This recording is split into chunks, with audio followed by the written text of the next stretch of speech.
Oh.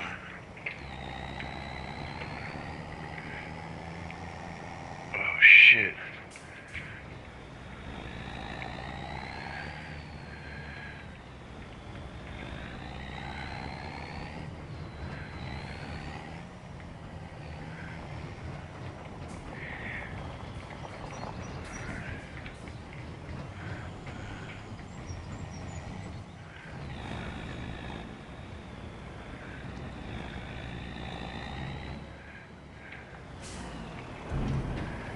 Yeah, buddy. Damn. I don't see it.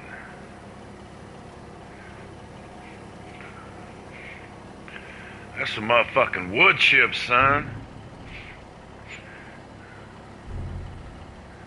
46,000. Damn, that changed from the other day. Twice the legal minute. I don't think this stream went through. I'll give it another minute.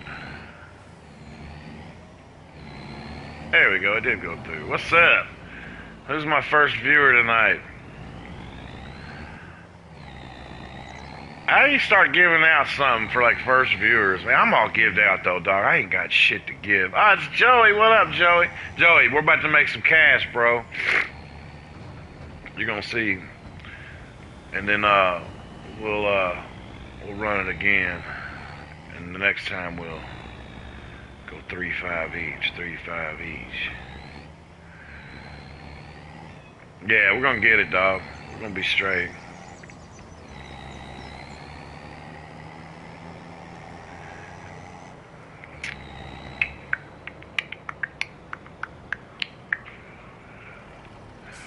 Oh, I wanted to go in this way. What?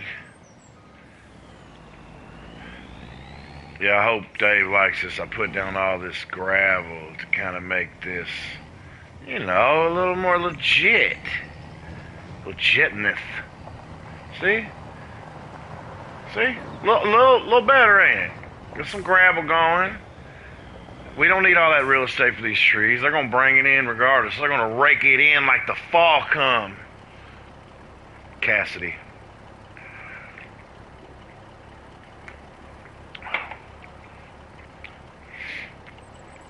And I move weight. Cook it up hard enough to make a razor blade break. Wait. I'm wrapped tight, but I ain't wrapped tight. Fire your Ghost Rider. He ain't right and your rap's right. You know about that Cassidy 4-minute freestyle? Fuck, he's up where you're from, Joey.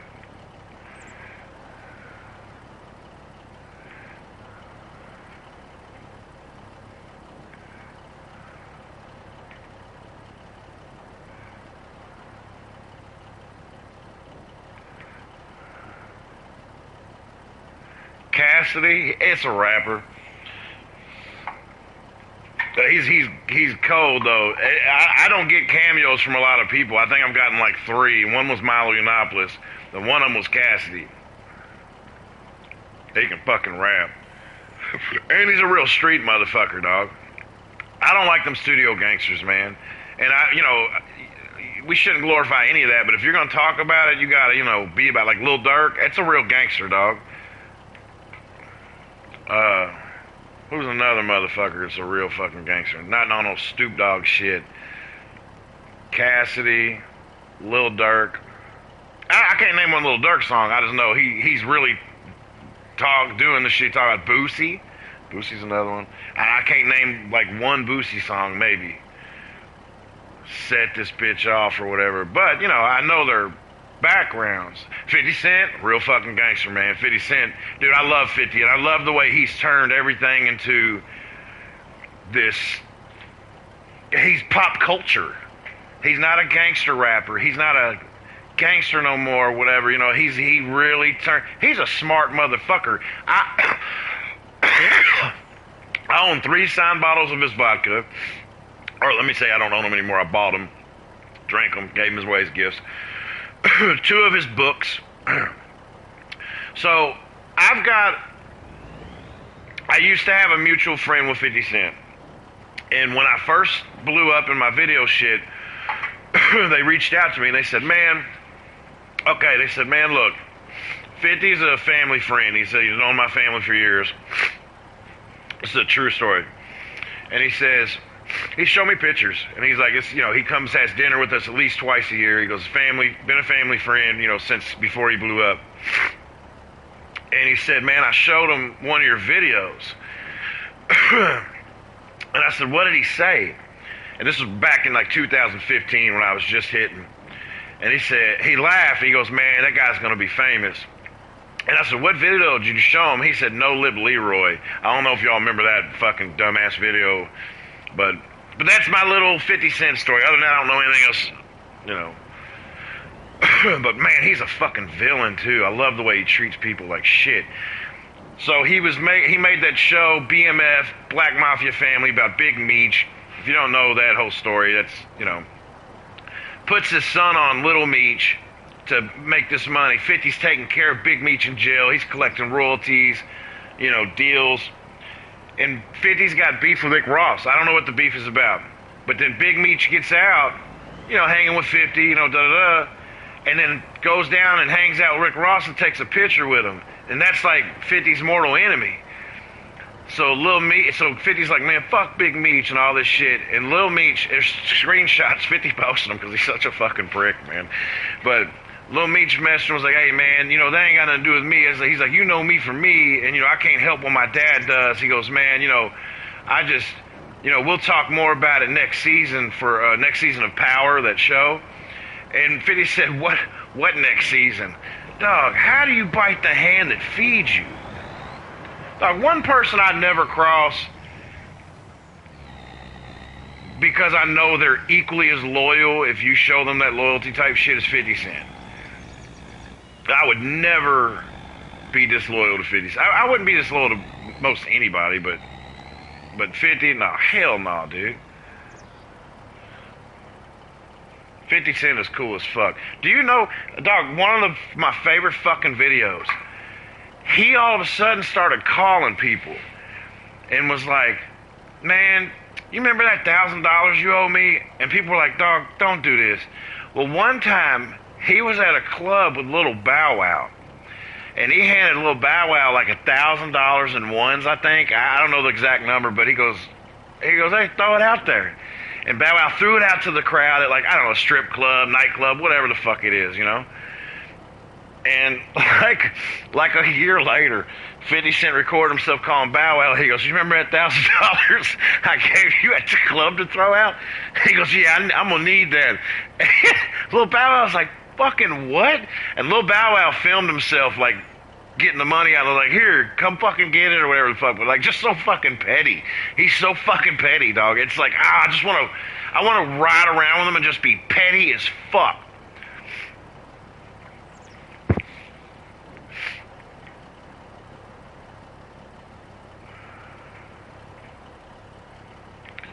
One of the guys he called and was like, hey, you remember that money? He's like, you know, you owe me some money, man.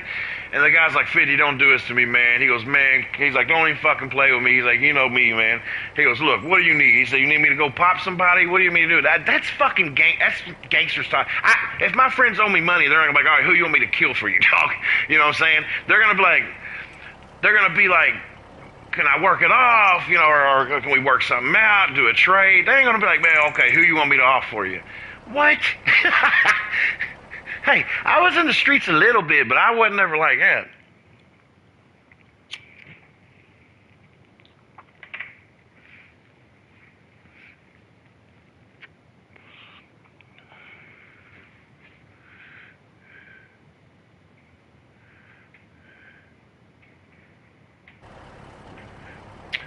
Dave?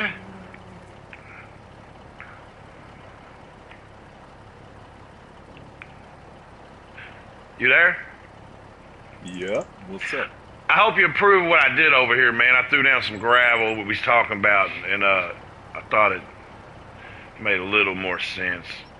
I figured we could use a little real estate of gravel. I don't like it, I know, I'm going to be fired. I get it. I don't give a shit. No, man, hey, I was thinking, and I got to thank you and Bobby Because y'all figured out a way to make some fucking money so we can have some fun in this game and get shit we need to get, man. The sawmills, and Bobby was always, sugar mill, sugar mill. We finally did it. Otherwise, man, I'd have been just running sugar beets all the way up to the fucking farmer's market and just... Want to talk about being bored? No, I mean, it's okay, but, you know, it gets boring doing the same shit over and over. Well, okay. And it's kind of slow, you know, compared to the wood. I think the wood's a lot faster. Wood's fun. Hey, but look, who the fuck planted parsnips, and why did we do that? I have no idea what you're talking about. In field number 2, that little bitty field we bought, like the newest little field up there, I was like, surely that's peas. I jump out and check it, and it's fucking parsnips. What the fuck what even is a parsnip? Field number 2. Field number 2 is the trees. 10 then, maybe. 10. Sorry. Yeah, that little one at the top. Yeah, I don't know. What is a parsnip? Didn't you sell that? We sold that because it was too small. We don't own that anymore. Oh. Yeah, we don't even own it. Oh, they're part of the carrot family. These are weird. I guess I'll have to try one next time. Yeah. But yeah, we don't own it anymore. This tractor's fucked up, man. What the hell? Hey, we're rich. Get another one. No, I was thinking... I already repaired it, and it didn't fix it. Well, don't forget we got that repair shop on site now. Oh, that's true. Let me go back. Let me run up and look at that. It just won't reverse. Look at... Here, I'll show you how fast it goes backwards. Wait. Okay, that's forwards. It's fine, right? Here's reverse. This is it. Ooh. How far is the maintenance down? Is it like a third or some shit? It's all the way up. It's got maintenance? So like all the way up? Yeah, so it's fine. I just repaired it because I thought it was broke. Let me go over to that maintenance building. Where's it at? I don't know. I thought maybe I fucked something up with a setting or something on my controller. I don't know. I like doing wood chips. Over there in the corner of that field, that's right there. Go right. Yeah, all the way right. Yeah, up there in the corner.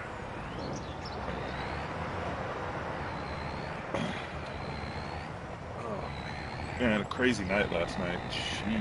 Bad? I gotta stop going out with... Oh, fuck, bro. So I go out with my buddy, and he was already a little buzzed, you know, when he got here. So we go out, everything's cool, and he wants to go to this country bar. It's like an old school bar where everybody smokes, you know, smoke cigarettes in there. Mm-hmm. And he orders a bucket of Coronas, and, you know, I mean, he's getting pretty drunk, like to the point where he's asleep on the bar stool. And we go to leave, and he has a Tesla, right? So, you know, it's safer. Yeah, yeah, I understand. It's safer, right? Well, he starts driving towards my house to drop me off, and his fucking eyes are closed. Is it an autopilot though? No, I had to turn on autopilot because he couldn't even type on the fucking screen. Like, that's how bad it was. I was like, oh my gosh. Damn, I'm gonna tell Mothers Against Drunk Driving. I thought I was gonna fucking die. Yeah, I can't repair this anymore. Customize? What do I... Oh, you can customize them after? Oh, no shit. I didn't know that. You know you can put tracks on them? No, I had no idea. I'll put a set of tracks on it real quick so you can see. That. Well, I can visualize it. Well, I know, but it probably helped me, to be honest with you. Getting traction over there. Dog, this tractor trailer looks like Optimus Prime. Yeah. Fucking sick. But yeah, anyway, it was crazy. Did he make it away from your house, or did you invite him in? I didn't even, bro, I got out, and I didn't know what he did. I don't know what the fuck. You could have double penetrated that fleshlight. Yeah, no shit. Jesus. Yeah, he was fucking gonzo. Have you checked on him today? No, I haven't even texted him yet. Fuck. And here's the fucking kicker. He just got busted for being drunk in public, and he just got a fine and probation. And he's fucking driving like that. And I'm like, I mean, like I say, if you put it on autopilot, it'll probably be fine. But Yeah. it's still fucking scary. Crazy, man. Can you go in No, reverse still now? ain't working. No, it's still really slow. Maybe there's a Uh, setting that I can change here. Change driving direction, left shift and B. What's that? Oh, there's different speeds?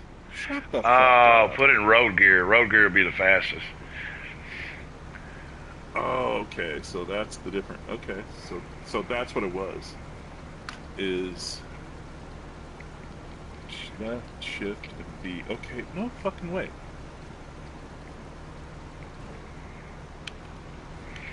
Bass can't make Get it out of tonight. here. Yeah, it's fine. I fucking can't believe that this was even in here. You can change the driving direction, so so now I don't have to go backwards, and now I can move forwards and backwards if I need to. So when you're going forward, you're going backwards. So if you're using the grappler, fucking crazy. Let me check the speed real quick too. That's cool. I did not know that. Change speed 2-1. Where's my...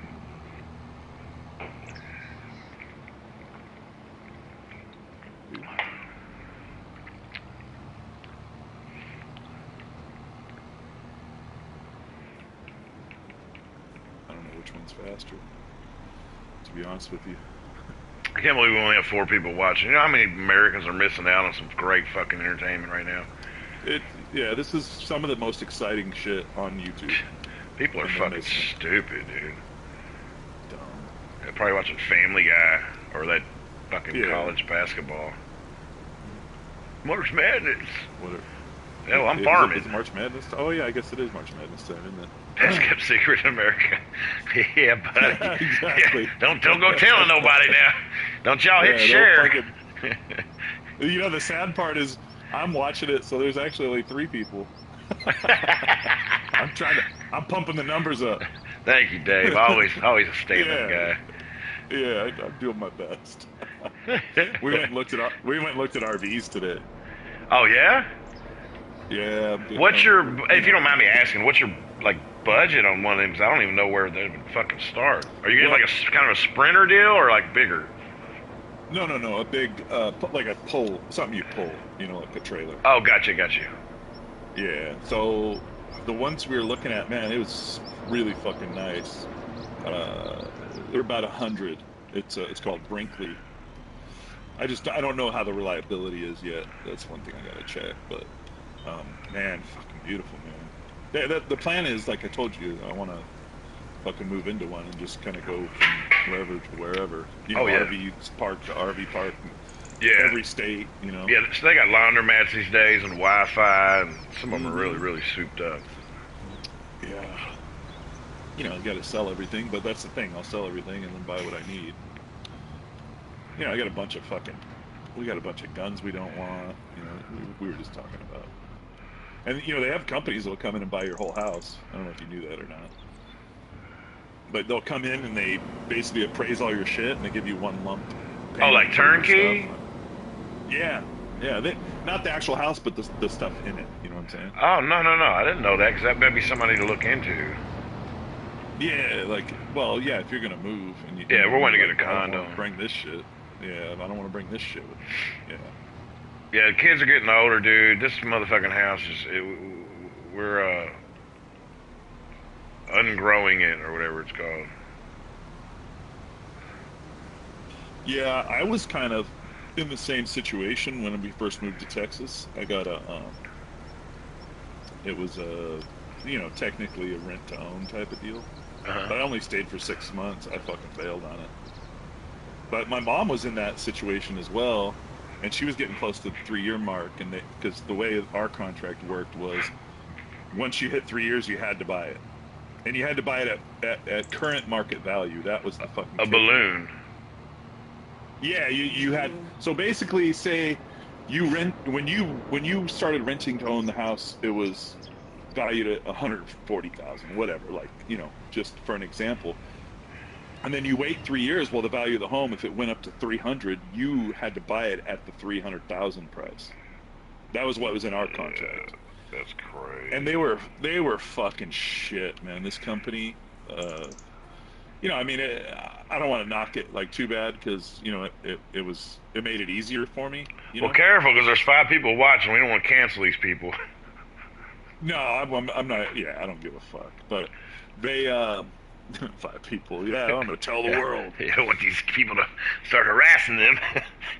Yeah. So man, maintenance and shit like that for that to get them to come over and do something was impossible. Treat you like a renter. Well, technically was a renter, but they're if you're a renter, the landlord is responsible for all, maintenance and repairs that need to be done. We had fucking sewer backups and, I mean, it was just one thing after another. And I finally got tired of it. Unfortunately, I spent money fixing it up, a little bit anyways, a couple thousand, $10,000, maybe 15. And, yeah, I mean, it was an experience. And like I said, it got me here and helped me figure out where I wanted to be.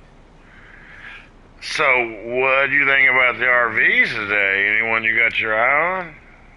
Yeah, so Brinkley. Let me see if I can. You can look it up on your phone. The Brinkleys look like they're a little bit better quality. Brinkley Turbo Gay 5000. Nah, yeah, the Gay 5000. I'll tell you what the model is here. You could go with a cheap one, but here's the thing with RVs. Oh, some of these are real. Oh God, for around the $100,000 mark, I'm looking at one of 79,000, and it's a monster. Yeah, they're big. Yeah, they look like a spaceship. But what a lot of people don't know about RVs is that it's basically like a house payment. So you're gonna if you buy it, let's say you buy it and finance it, it's like a 10-20 year loan. Okay. It's not like you're buying $100,000 car where your payment's going to be $3,000 a month. So yeah, it's a little bit different. But here it is right here. It's a Brinkley. I think this is the one we liked. Yeah. It's the Air 297. Air. Yeah, Air 297. That's one we're looking at. Like I said, I got to check the reliability and quality. The quality looks great compared to like the little, the shittier ones like the Forest Rivers and stuff. Yeah, here it is. Z Air 297. It's 93,000 for this one. I don't know if it's new or used.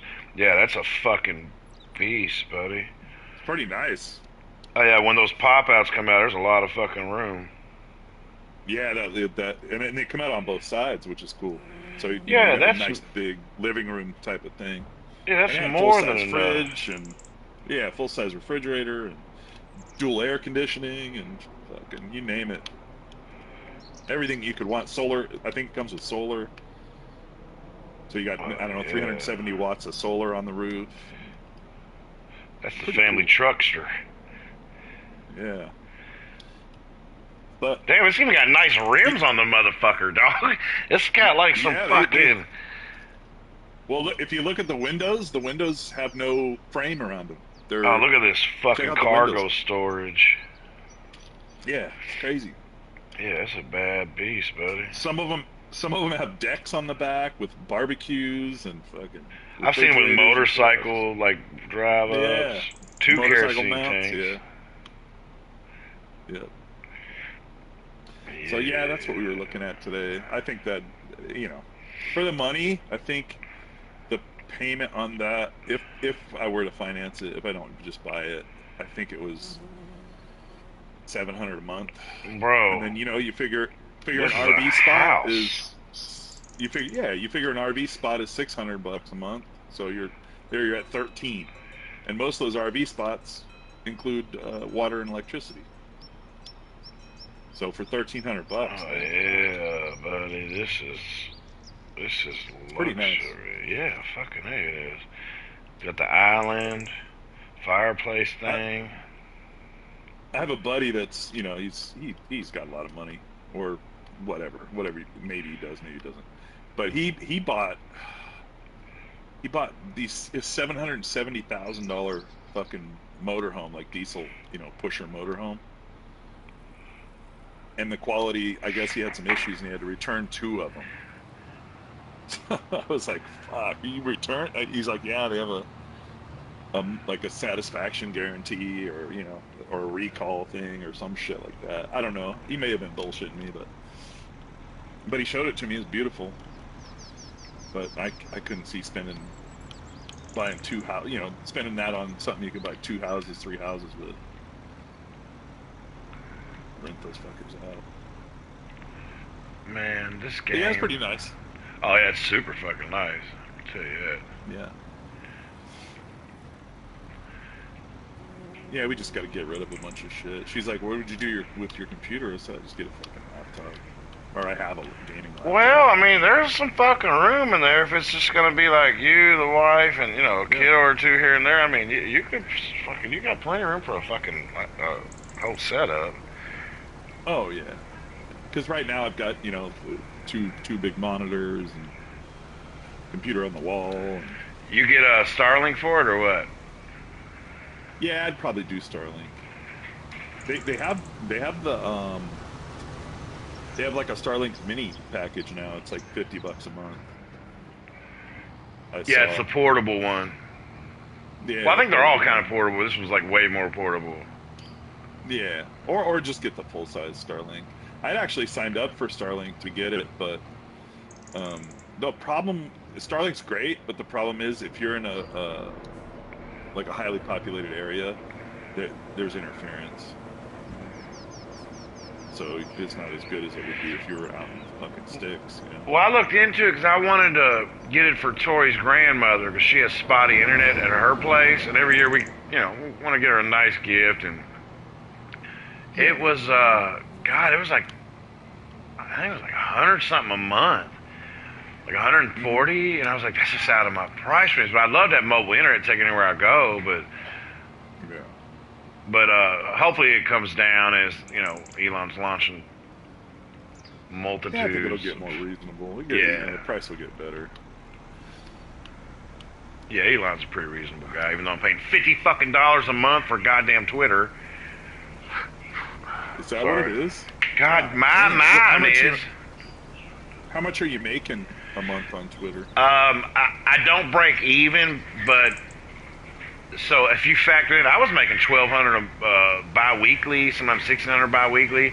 My last check was $230, and so it wouldn't even justify it if it goes down anymore, man. But yeah, for the past 2 months, I've made, I think $350 was my biggest bi-weekly check, which I used to tweet for free. I'm not complaining, but yeah. But see, I do the $50 a month plan because I plan on doing articles.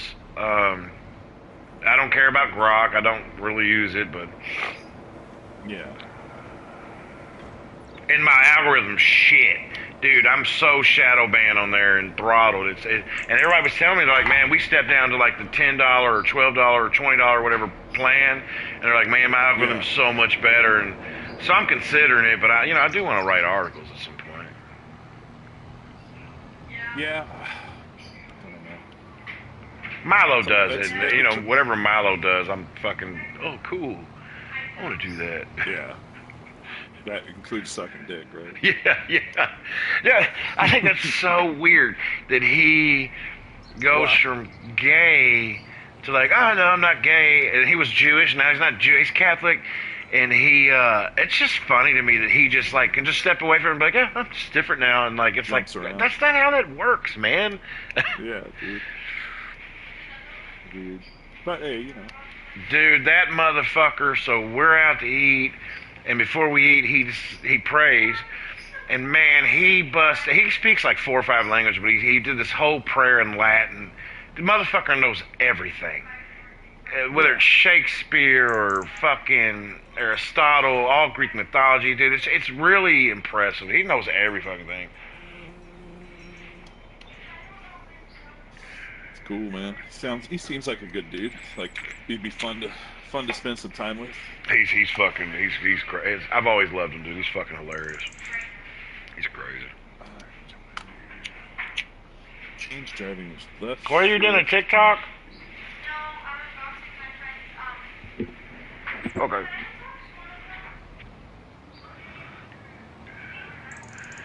Dude, I feel so bad. These girls they were like, "Could you please?" And they DoorDash fanatics, which I shouldn't feel bad, but like, can we get DoorDash? I'm DoorDashed out, dog. Like, y'all are costing me like fucking $300 a week. Yeah. But I said, go find upstairs, find some. Finally, they did.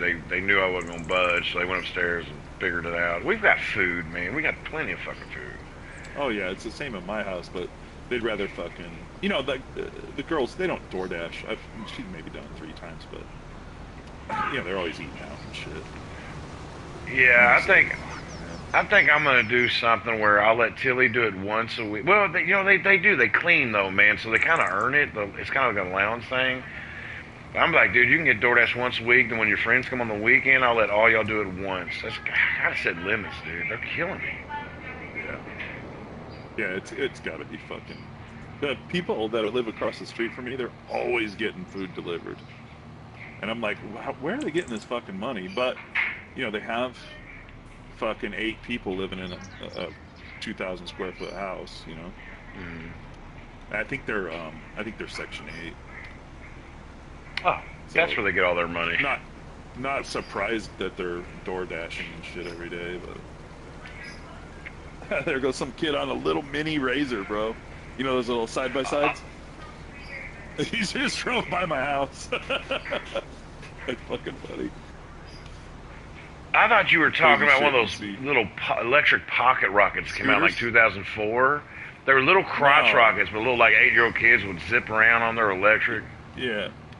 No, it was like you know what the Razor, those off-road vehicles. Yes. You know it was like a little side by side one, like a little tiny one. He just fucking blew by the house. God, we didn't have shit like that growing up. Oh yeah, I had my green machine. That was cool, but you know, dude, you had to fucking pedal. There was this girl in like 4th grade, Marianne Bates, and she brought her lunch to school every day and always had a fruit roll-up. Man, fruit roll-up was a Cuban cigar to me. It was like, oh, like that's a rich kid. Like, what?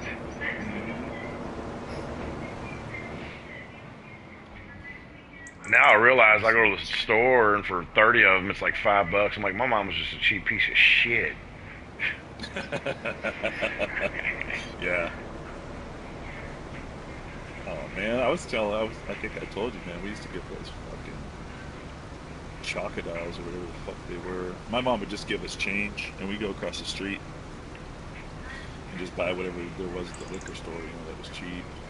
We'd get, you know, 50 cents or whatever. It was just trash food, you know, you kids. Oh yeah. I liked candy cigarettes growing up. Lemonheads, Me too. Alexander the Great.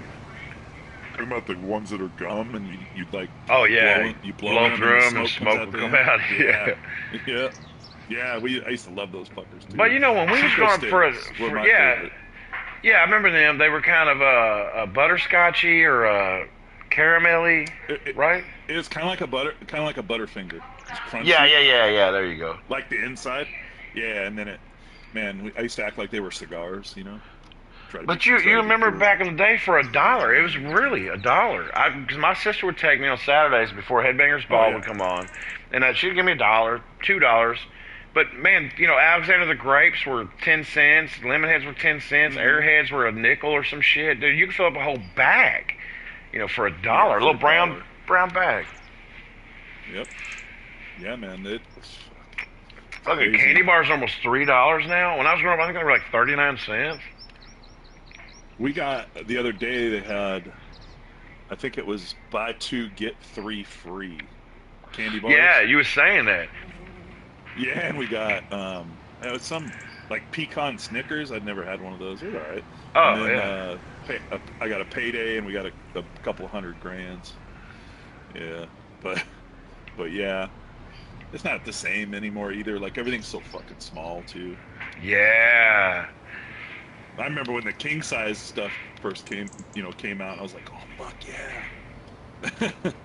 I like Caramellos pretty good. They were pretty good little something. Yeah, they were all right. I like those and Rolos. Was it Rolos? Oh yeah, Rolos are gangster. Yeah, Rolos. Tori had some the other day. Yeah, man, they were so it just they have those fucking candy stores around that have all that old school shit. Penny candies. Like they're still they still manufacture, you know, it in small quantities or whatever. But it's not like it used to be. I used to love getting my baseball cards and chewing the gum in there, Oh yeah, you dude. know. Tasted like the cardboard, but it was just good. Oh Some of fuck it, some yeah. of it would like break off and like be like glass almost. I was telling I was telling my wife that fucking when I was a kid, you know, we were fucking broke, you know, my family, and my mom was like the ran the snack bar at the baseball fields, you know, Oh yeah, yeah, concession and stand. yeah, she run the so you know you know nachos and shit like that. Well, we ended up having to sleep in the snack bar. Nobody knew it, you know, and hopefully none of the viewers know anybody up there in my hometown, but fucking telling us, bro, for like 2 or 3 days. You remember those world's finest candy bars? Like the Oh, the fundraiser ones the candy kids would bars. sell. Yeah, yeah. Yeah, yeah, They're the the white ones. best. Bro, we ate those. They were going bad. You know, the chocolate was kind of like turning Gray. like lighter color. Yeah, Yeah. and I remember that was the only thing I ate for like a couple days. Was I would just have been candy. so jealous as a kid. I Yeah, never got but to sell them, but my brother and sister did for like jump rope for heart. And yeah, dude, I would like they were like a buck each, but I would steal like three or yep. four or five, and oh god, they were good. They still sell them around here for you know for the kids for sports. They're It's not the the same same though. candy The ones bars. that they've had Well, yeah, but here they in still Kentucky, have they're not almond the and same thing. they're not the same. Oh yeah, these are the world's finest chocolate. It's the Yeah, same. it's what you The say. The same ones I world's best remember. chocolate or some shit. Yeah, world's finest chocolate. I think is what Oh, it and is. buddy, it was it was oh, it was luxury. Yeah, man, those things. But yeah, But, you know, I told her that story because she was like, "No shit." I was like, "Yeah, you know, yeah, the kids would they were you came in a cardboard and had a handle on it, and the kids would walk around with them yeah." like a And you could, cardboard thing. you know, you'd buy whatever. Yeah, there was kids around here selling them recently, and I was like, man, I thought about messaging the kid on Facebook, you know, because they put up little, you know, hey, we're selling candy bars. I wanted to be like, hey man, come over here, I'll buy fucking 10 of those things. I just want the almond ones. Or Though. just rob I don't them, know meet why them I in like would. a parking lot, and just take it. And say, "What are you gonna That's do, true. bitch?" Just kick them in the face and take their candy. But see, somebody was selling them. I think it was like 3 years ago, and I bought a couple, and it wasn't the exact same. Which it's it's three No, fucking yeah. decades later, or maybe my taste buds changed. I've been eating olives lately. I fucking historically hate olives, and all of a sudden I like them. So you know how our sales change like Maybe every you're 7 pregnant. years. It could be. I look it, but it oh god, growing up that was the best chocolate I ever had in my life. Yeah. Yeah, and you know, to me, it's you know, it's the nostalgia part of it. I don't think that chocolate's necessarily great anymore. But you know, when I was a kid, it was fucking, you know, like Oh, a I'm candy buying bar it. If for they a come to my dollar. house right now, I'm buying it. Yeah, let me get Yeah. 5 or 6 of them motherfuckers. What are they again? $8 each? Oh yeah, inflation. No, I think they're $2. What's up, Mansion? I think that they're $2 now. They used to be, you know, obviously they used to be a dollar. But yeah, I think they're like $2 each, and they're smaller now. They're not the same size that they were back then either. You know how everything shrunk, Oh yeah. even my day. Yeah, it's just, yeah, I just remember that shit and just be like, Well, when I try to, was you know, little, all the kids would sell them, and I remember they did jump rope for heart, and as much as they could like jump, they would win they could win stuff. So it'd be like a T-shirt, or they could win like a glow in the dark yeah, necklace, just dumb shit.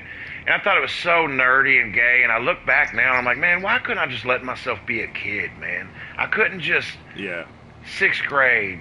I just couldn't be a kid. I thought I had to be cool. I had to be grown. I'm like, dude, I robbed myself of my own childhood, man. Just thinking I was so yeah. cool and just fucking stupid. Yeah, I talked to Bobby yesterday, and he just kept playing the I don't want to talk about it, you know, but he wants to bring it up, whatever went on. So he still didn't tell me anything, whatever. He's just, I don't know. Is he alright? Just trying to get. I don't know. I'm sure he is. He talked to me on Discord yesterday. He's sending me messages, and I said, "What happened?" And he's, "I don't want to talk about it." I'm like, "Well, dude. We're talking about it right now." Well, could tell me what happened. He still hasn't told me anything, so I just left it alone. I'm not gonna play games. Well, Always something with Bobby. Yeah, it is always something with him. And don't get me wrong, I like him. Oh yeah. He's got to always, man up. You got to man up. Yeah, there's always drama, bro. Always. Yeah. What you do to Bobby? Man, yeah, exactly. I didn't do anything to Bobby. Hey, there's Heather. She wasn't here either. I thought she was mad at us. What's up, Marty? No, that's what friends do, man. You hold your friends accountable. You're like, hey, bro, dude, check yourself, man. What the fuck are you doing? Mm-hmm. I'm glad it happened to you, your man. Alternator on what? In your Trans Am? He's Trans Am. Aren't we all? Yeah. I think that's what he's talking about. Oh, you catching up? Oh, that's right. You're on English time. She's been playing with some people from the UK, so she's on a different sleep schedule now. Yes, people from the UK are better than us, right, Emery? I used to play VR poker on Poker Stars. I still got the headset, Yeah.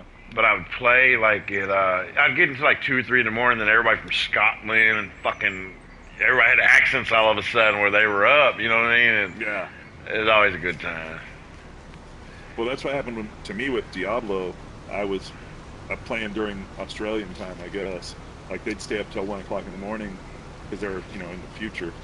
And fucking, it's all I got. And I made all these. I always tell them, hey, what happens tomorrow? But yeah, I'd always end up playing with them. Now I've got a bunch of friends that play. I heard a comedian say in the 80s that he flew from I don't know what it was. I'm going to mess this up, but it was I flew from LA to Australia, and when I got to Australia, I got on the payphone and I called myself at home back in LA or some shit. I was like, that's funny. It is funny. Yeah. Yeah, I met a lot of good people. They said, hey, anytime you come down here, you got a place to stay. I was like, shit, man, I'd like to do that. They're really cool people, and not, don't come off as woke.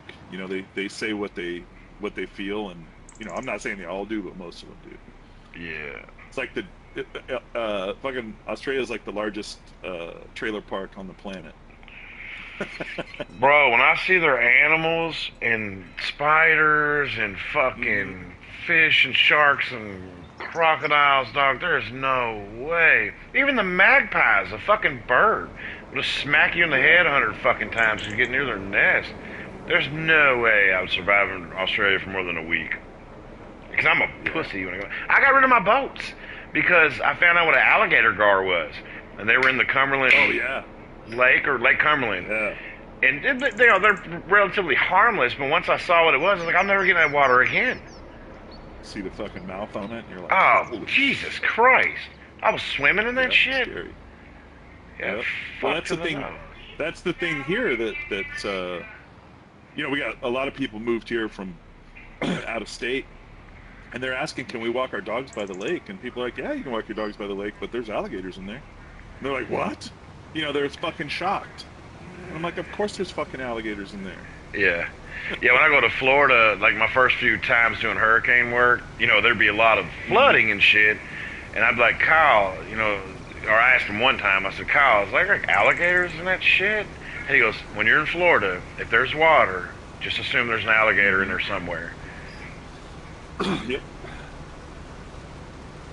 I got called to clean a disgusting mess Elsie's daughter wouldn't clean early yesterday. And hadn't been to bed. I came home, showered, and passed out. Oh, her own daughter wouldn't clean it? I would clean my mom's puke, vomit, shit, whatever, dude. Not trying to be Mr. Holier than thou. I mean, there's people have their limits, but for my mother, yeah. Yeah, I don't know. That my mom's limit might be wiping her ass. I might be hiring that out. Well, if I had no choice, yeah, of course I'd hate it, but it's like, Yeah. man, I got you. Let me get a sniff of that. Ugh. Ooh, Sniff of that man. shitty ass, mom. It's my turn now. Oh, God. Dude, so when I left my house and I let that guy stay here, because his Yeah. uncle, he died in my Yeah, parlor or family whatever. thing or whatever. Yeah, Yeah. which me and that guy fell out. But one thing I'm gonna tell you, man. So his uncle Simi that stayed here and had cancer. Hmm. LJ, the man that stayed here with him, his nephew, that used to be my friend, bro. He bathed that man, showered that man, clipped his toenails, man. I mean, he took care of that motherfucker, man. It's one thing I can say about Yeah. him, man. He took care of him as he was dying. Yeah. Yeah, like it's one of those things.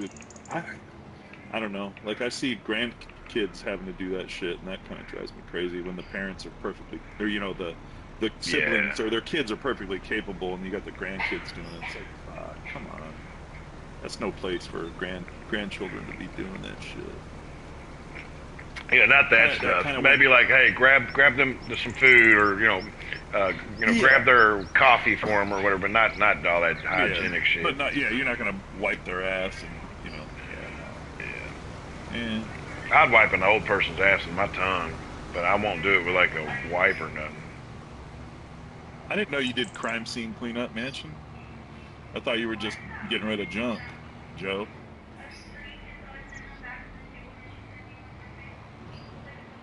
I know I I think sent a Mansion's full video of to shit.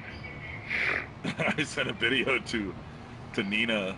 It was a crime scene cleanup, and the guys were walking through this house, and I guess somebody cheated on somebody, and the caption on the video was "Don't cheat," and there was fucking blood everywhere, all over the house. Like somebody took a hose and just sprayed fucking blood everywhere.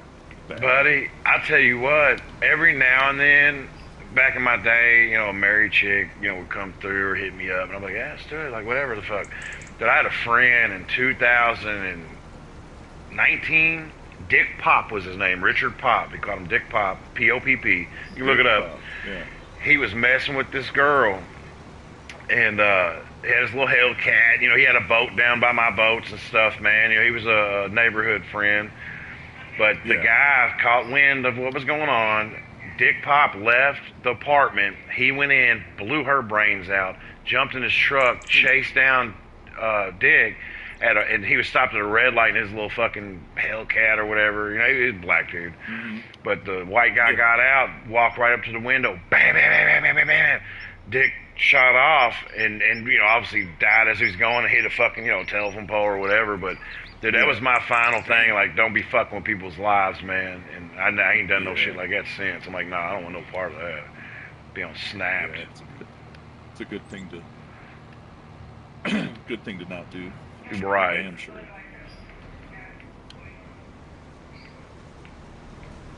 But Oh, and then some the guy guys killed just. himself. Just Oh yeah. FYI, which obviously was probably, That's yeah. Probably he's gonna go to prison forever. So.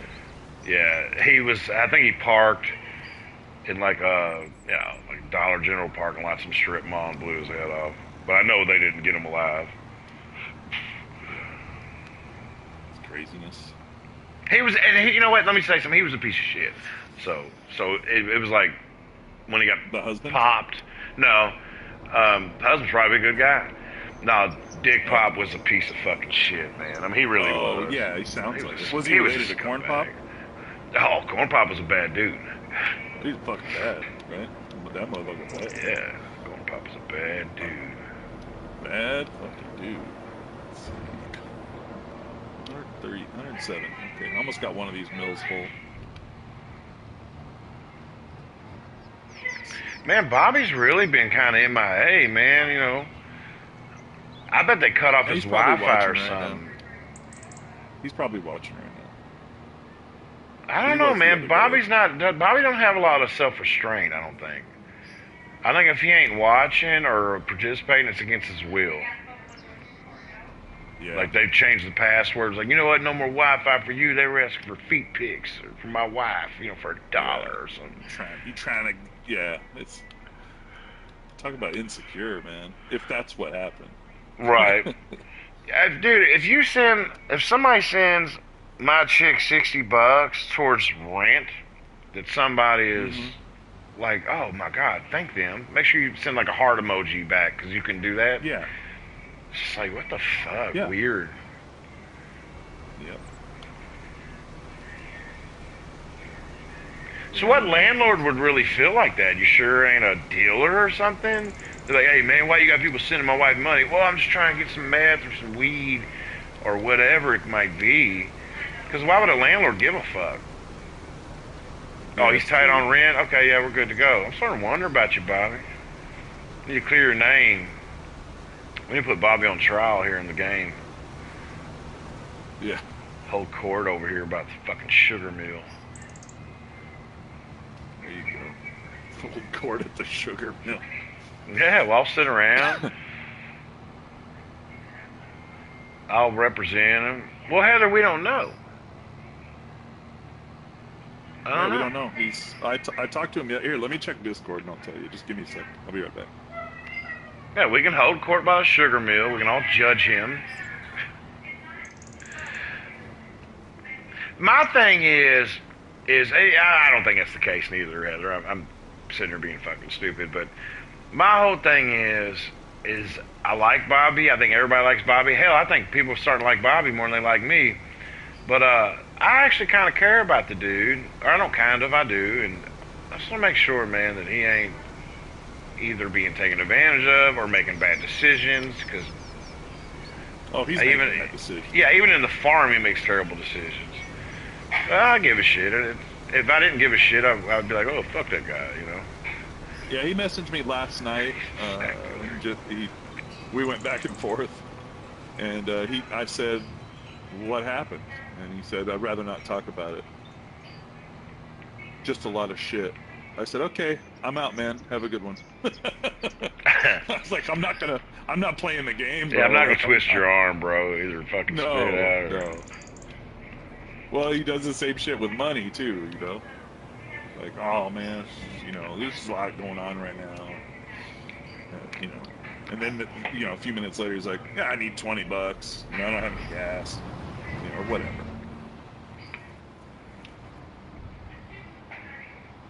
My little meatball. I worry about my little meatball. Yeah, deep down, he's a good dude. He just, you know, like you say, bad decisions. Yeah, I've ran his place for a reason. You know, not everything's because you've been victimized. You know, like you put yourself in that situation. Well, I've ran his people will do it to you. Background. He's never been in no trouble or nothing weird or anything like that. So that was always a good thing. You never know with people anymore. Bobby does pretty good laughing with us, but here's the thing: like Bobby's got to, run with the big dogs. You know, he's not a baby, he's not a toddler, he's a man. You know, I'm gonna treat him like a man. He's 40 years old. Yeah, you can't coddle him. And I'm just as financially irresponsible as Bobby, but I have more income streams, more coals in the fire. But I've been Bobby, believe me. Mm-hmm. Really, I think maybe we all kind of have it. It depends on when you're in your 20s, your teens, or wherever. But Bobby's got to get a little more straight, man. Yeah, he'll be all right. Yeah, he's a good guy. He's made it this far. You know, it's not 40 years.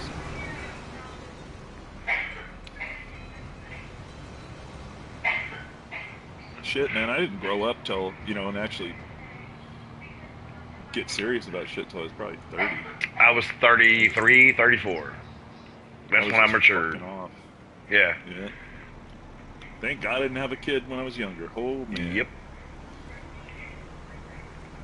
Bad.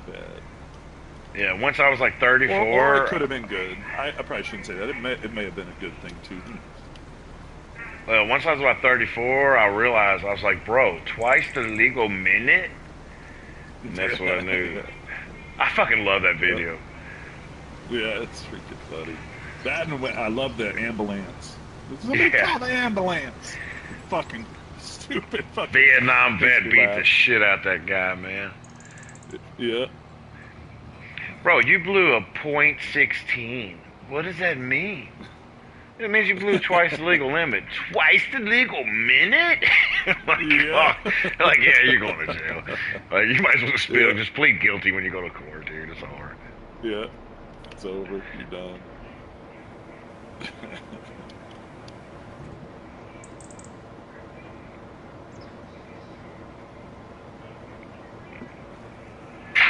Come on, tree. Get over here.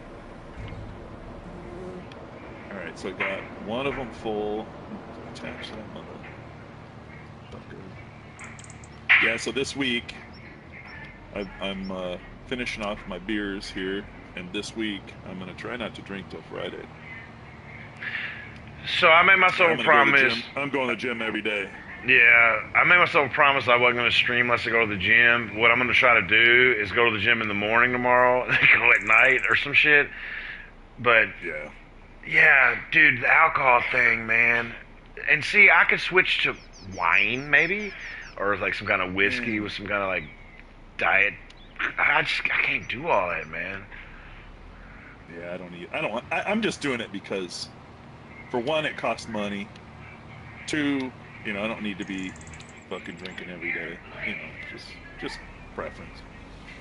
No, you're 100% right. We're not getting no younger. And also about the money thing, sometimes I'm sitting here, I'm like, oh my God, man, I gotta pay this, I gotta do this, whatever. I'm spending $20 a day on fucking White Claws when I decide to drink, you know what I mean? And that's like $140 a week, that's twice the legal minute every month. Twice the legal minute, I was gonna say it too, but yeah. Great minds, buddy. Yeah, but no, I don't need to, I need to fucking cut back. That's why I'm fucking fat, you know what I mean? I don't eat that much. I know you guys think I eat all the time, and I do eat. But she brings you home cooked good shit. I don't hear you snacking on fucking like, you're a meat guy, you know what I mean? I had fucking In-N-Out today. Hey, bro, don't beat yourself up, man. I'm not gonna let you sit here and self-love on me. You eat that In-N-Out, bro. Yeah, we were on the way back from the RV place, and Nina was like, "We gonna stop at In-N-Out?" I was like, "Yeah, all right." You don't twist my arm, Nina. Yeah. She said, "You want animal style?" I said, "I'll do you animal style." Yeah, it's good. Fucking, I think In-N-Out's probably my favorite burger for like a fast food place. I don't like what do they like? Whataburger. Fuck that shit. I don't get it. So I've had both. I've had Fat Burger, Whataburger, and In-N-Out. But I don't remember it. I guess I was drinking or some shit. But I know I've had them all. Because I know the big fight is about Whataburger and In-N-Out, which one's better, da-da-da. And yeah. I think the one you're talking about is the one that everybody's like, oh, that's the one, that's the supreme one. It usually wins the argument. Because when you said animal style, I'm like, okay. Because I've definitely seen that in the argument. But, man, I wish I could, next time I'm out west, which I'm going to be, I'm going to have to do a whole fucking Kentucky Boy review on that shit. You should do Five Guys. Oh, Five Guys is fucking outstanding. Now, we got Five Guys here. You should do Whataburger, Yeah, I won't even have to eat Five Guys to know exactly how I feel about Five Guys, so that's the good thing. So, yeah. If I'm in Arizona, has Arizona got In-N-Out and Whataburger? Yeah. I don't know about Whataburger, but I know they have In-N-Outs. I can Google it, but In-N-Out was a San Diego company, so yeah. I think the original one was in San Diego. And if you look, a lot of people don't know this, and I'm sure the liberals would lose their fucking mind if they knew this shit. But they have like Psalms on their fried little fried trays, and on the bottom of the cup. Who does? Like this, In-N-Out. So my that's cup, definitely going to play a part in my opinion. So on my bottom of my cup it says John 3:16. Hell yeah! For God Not gave His Austin only 3:16. begotten Son. Mm-hmm. Yeah, and then I can't remember what was on the French fry thing, but yeah, they caught a lot of heat for that shit, and I like it that they haven't changed it. You know, but fucking good for them, man. Fuck it. Well, I If ate you at get a mad about halal something that's written restaurant. on a cup, Yeah, I ate at a halal restaurant at our mall a lot, and it's like you can't eat. It's kind of like kosher food or blessed food or whatever the fuck. But yeah, I wouldn't give a fuck if they had a Muslim prayer on their fucking cup or whatever. I know where the fuck I'm eating. It's fine. as long as it's good. Yeah, Oh yeah, and it is. yeah, yeah. It wouldn't bother me either. As long as it doesn't say kill whitey or something, then I'm all right with it. So I'm gonna say this now while we're on the subject. I've said this a few times. You probably never caught it because in some lives I'm talking about people being offended. I'm talking about people being offended. I said, look, I've been Yeah, offended like literally offended one time in my entire life.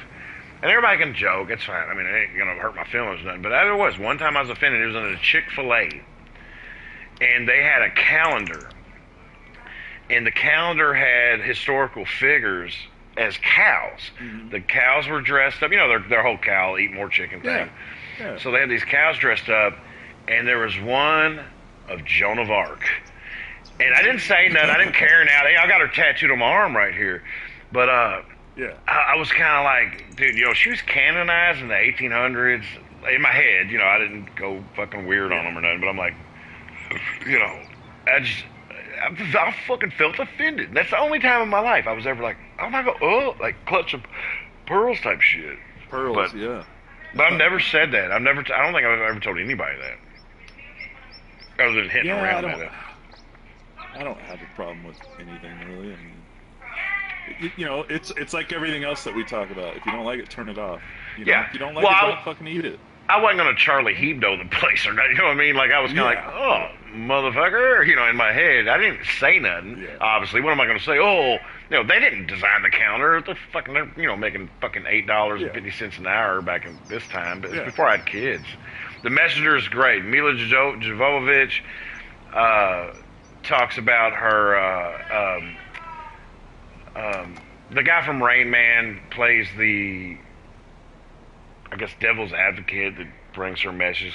Dude, if you read the court transcripts about her and the way she responded to things, I got a few of her quotes tattooed on me, but it was like, dog, like there's no way a 17-year-old girl, Merlin prophesized it before it ever happened, 17-year-old girl. So anyway, I'm gonna back up real quick. I'm gonna keep this simple. I'm not gonna go into big history lesson. Merlin prophesized. Merlin wasn't a Disney wizard. He was actually a real fucking person. So he Right. prophesized that a virgin maid from Lorraine, she's from Domremy, the same place, and was going to defeat the English and have a coronation for the Darfur, France, or whatever. So whatever. So that was like 1600s, I think. So here comes this fucking girl, 17 years old, having visions. Was told that behind St. Catherine's, the altar at St. Catherine's was a sword. She found it, blah, blah, blah. Anyways, so she goes to the Darfur of France, who was enraged in this fucking 100-year war or whatever, or engaged, I should say, and goes to him, and they're like, there's this fucking girl, this peasant from fucking Lorraine that says she's been sent by God. And so he goes, okay, she's been sent by God. Surely she'll know who the fucking Darfur is. So he puts historically, this is accurate, he puts his cloak on one of his fucking servants and his crown, or not a crown, he would have coronated at the time, but it's his shit on one of the servants. And he goes, if she is sent from God, then she'll know. So she arrives like an hour later. They bring her in, and she says, I'm sent by God. And they go, well, if you're sent by God to see the Darfur, then by all means. And she goes, walks through the crowd, walks up to the guy with the thing on, the cloak or whatever, and she goes, you're not the Darfur. And he goes, well, if I'm not, then who is? She makes her way through the crowd, goes right to the motherfucker. And he's still not convinced. And he says, okay, if you're sent by God, prove it. This is unknown, historically unknown. He takes her into a room. He appears 10 minutes. I don't know. Maybe she. I don't know. appears 10 minutes later, and he's like, "She sent by God." And she fights against the English. And now you got to think, this is a girl who is leading an army. A girl leading an army. This doesn't happen back then. She's 17, leads an army. They let her lead. Basically an adult at 17 back then. Well, yeah, well, more than an adult, but she leads this army, a starved, outnumbered, outgunned, outmanned army. Hyperbolically speaking about the outgunned part. And repels him and wins and has victories and shit. And then she was there at the coronation. He's crowned King of France, and then he totally fucking kind of blows her off. And at 19, she's tried for heresy and she's burned at the stake. And the witnesses said that when she was burned at the stake, she said, "Just hold the cross where I can see it." And that's what witnesses say. Everything burned but her heart. And I just think it's crazy. That is crazy. But if you read the transcripts from her court, like her trial of her, heresy and all that shit, dude, she was just like Matt Walsh, just quick on her feet, well spoken, like, they tried to make fun of her, belittle her, and she was like rapid fire. Interesting stuff. That's crazy. Yeah, definitely. Well, I guess you don't need to have the In-N-Out burger because Heather said it sucks. So oh no. You like that. Well, yeah, I was gonna do it, but I'm gonna give this a 1. Yeah, Heather doesn't like or something. So, I mean, it's pretty rare. Now, Five Guys is fucking great. I get it with that too. I don't like their fries, but I think the burgers are. Oh God, you crazy? Yeah, I guess. I don't know. Like, I like the spicy fries. What are they called? Cajun fries. Yeah. I like those, but I don't like the regular fries. I don't know why. Oh, I've never had the regular fries. And I think In-N-Out's fries aren't that great either. Just my opinion.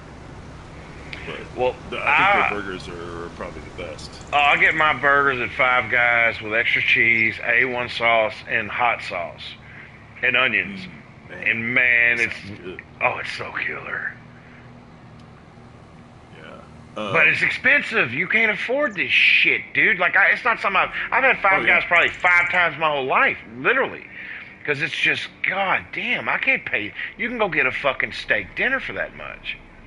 Yeah, so I just saw it today. So what I like the double burger. It's a 2 patties, 2 cheese, and they're just the burger is $5.55. It's not that bad from In-N-Out. So. Oh, you're talking about In-N-Out, not Five Guys. Okay, because I was going to say. Yeah, not Five Guys. No, Five Guys is fucking expensive. Yeah, but it's good. I'm not saying it's not good. It's just it is fucking expensive. Do you have Steak and Shake where you live? Nah, I don't know if we have one around here. I really want to. What are we used to? Yeah, it's a different restaurant. Let me look. I don't know. Well, look. I'd like to try it there. I'm sitting there with Donnie Baker and Dusty Privet, his drummer from the Pork Pistols. We're in Indianapolis. We're at a Steak and Shake. We have them in Kentucky too. It's fine. I've eaten there all my life.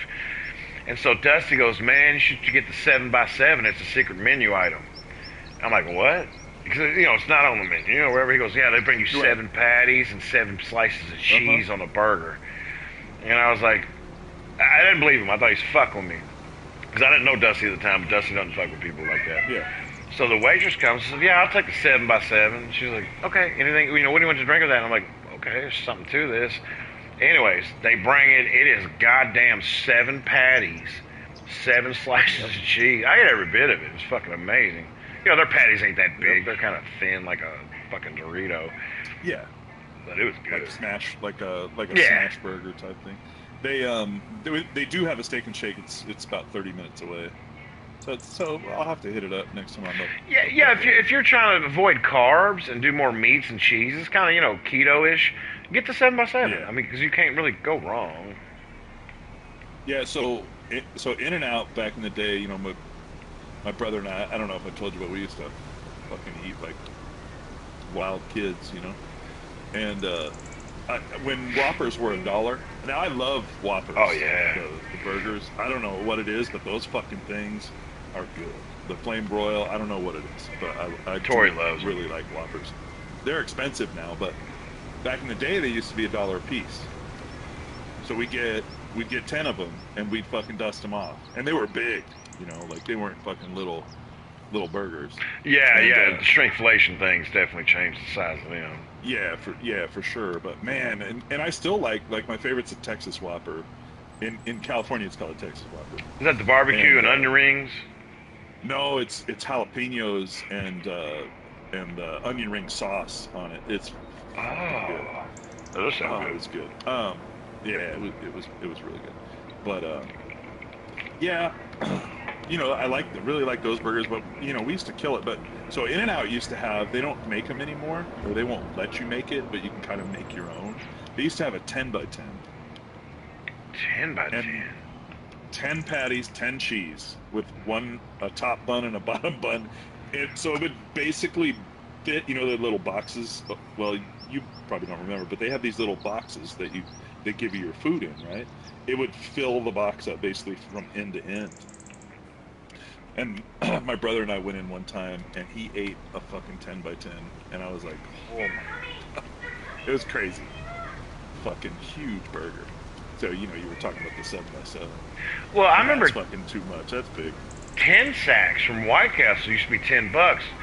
My sister lived 2 miles tops from White Castle, and then I was young. I was 23, 22, but I would be at my sister's. You know, I'd be drinking. I'd have a couple 40s, and I'd be like, man, I would drive to White Castle like a dumbass. That's fine, but I would get a 10 sack for $10, and by the time I got home, gone.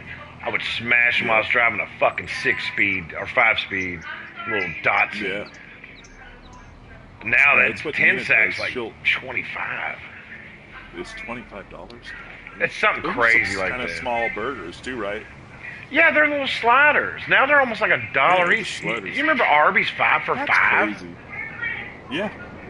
Now Those it's motherfuckers it's are like... three. It's 3 for $5 now, something like that. No, I don't think you maybe- can. No, they're definitely 2 for $5, if that. They're almost really? they're like $2.80 each. Well, at least here in Kentucky they are. Yeah, well, I'm sure it's the same here. Yeah. Oh man, I used to love Arby's.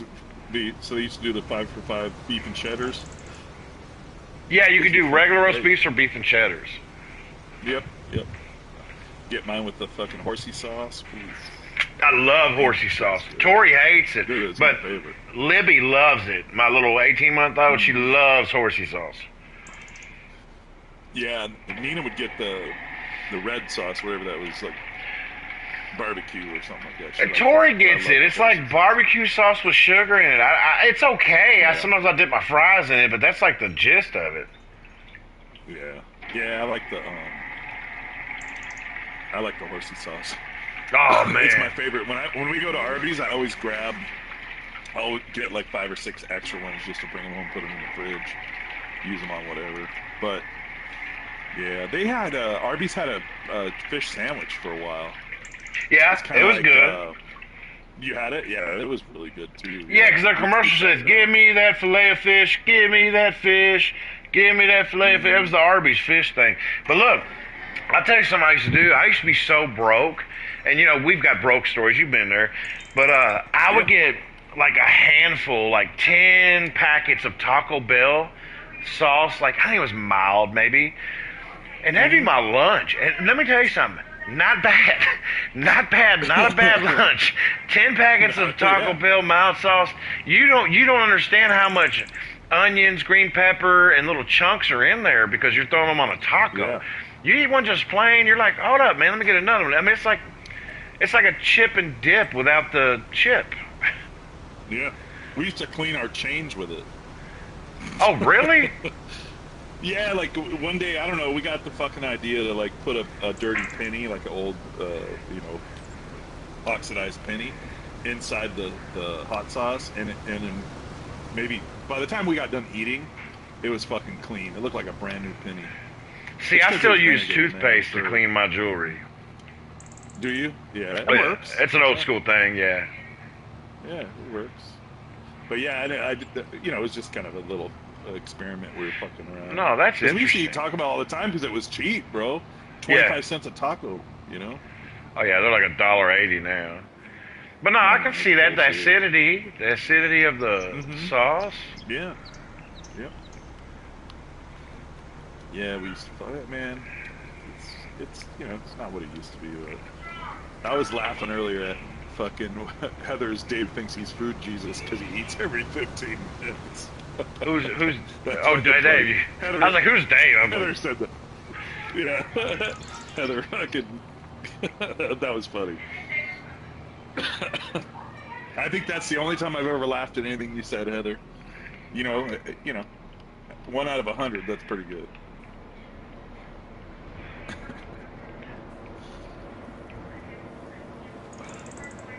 But yeah, you should try the In and Out and do the animal style. You can do it animal style fries too, which is it's like grilled onions and their sauce kind of mixed together.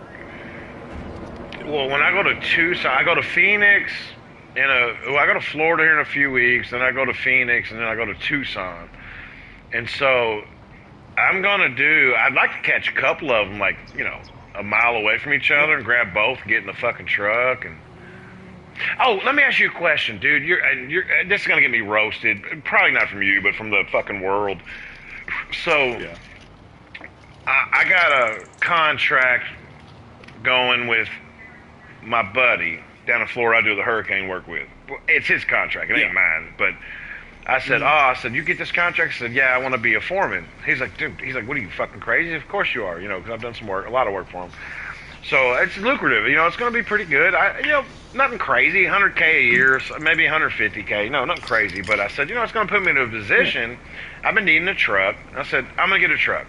He goes, bro, this contract's so big. He goes, man, I'll just buy you a truck. He's like, which is, I said, it's neither here nor there. I don't care if you do or you don't. Doesn't matter because, he's my brother. He's always looking out for me. So anyways, he goes, he said, you have to get a diesel because if I need you to pull something, you can pull stuff. He said, don't get gas. He goes, get a 2,500 or above. And I don't want to Right. because of the death and shit. But I'm like, all right, whatever. So he goes, Yeah. look up the Ford F-250 Black Widow. Yeah. Do you know? I'm coming at you for like kind of advice, I guess, because I'm not a man's man. Is that a pretty dope ride? Yeah. From what I've seen, it is. I'm a Dodge guy, so I'd probably, I'd go with the Dodge. But I had a really nice.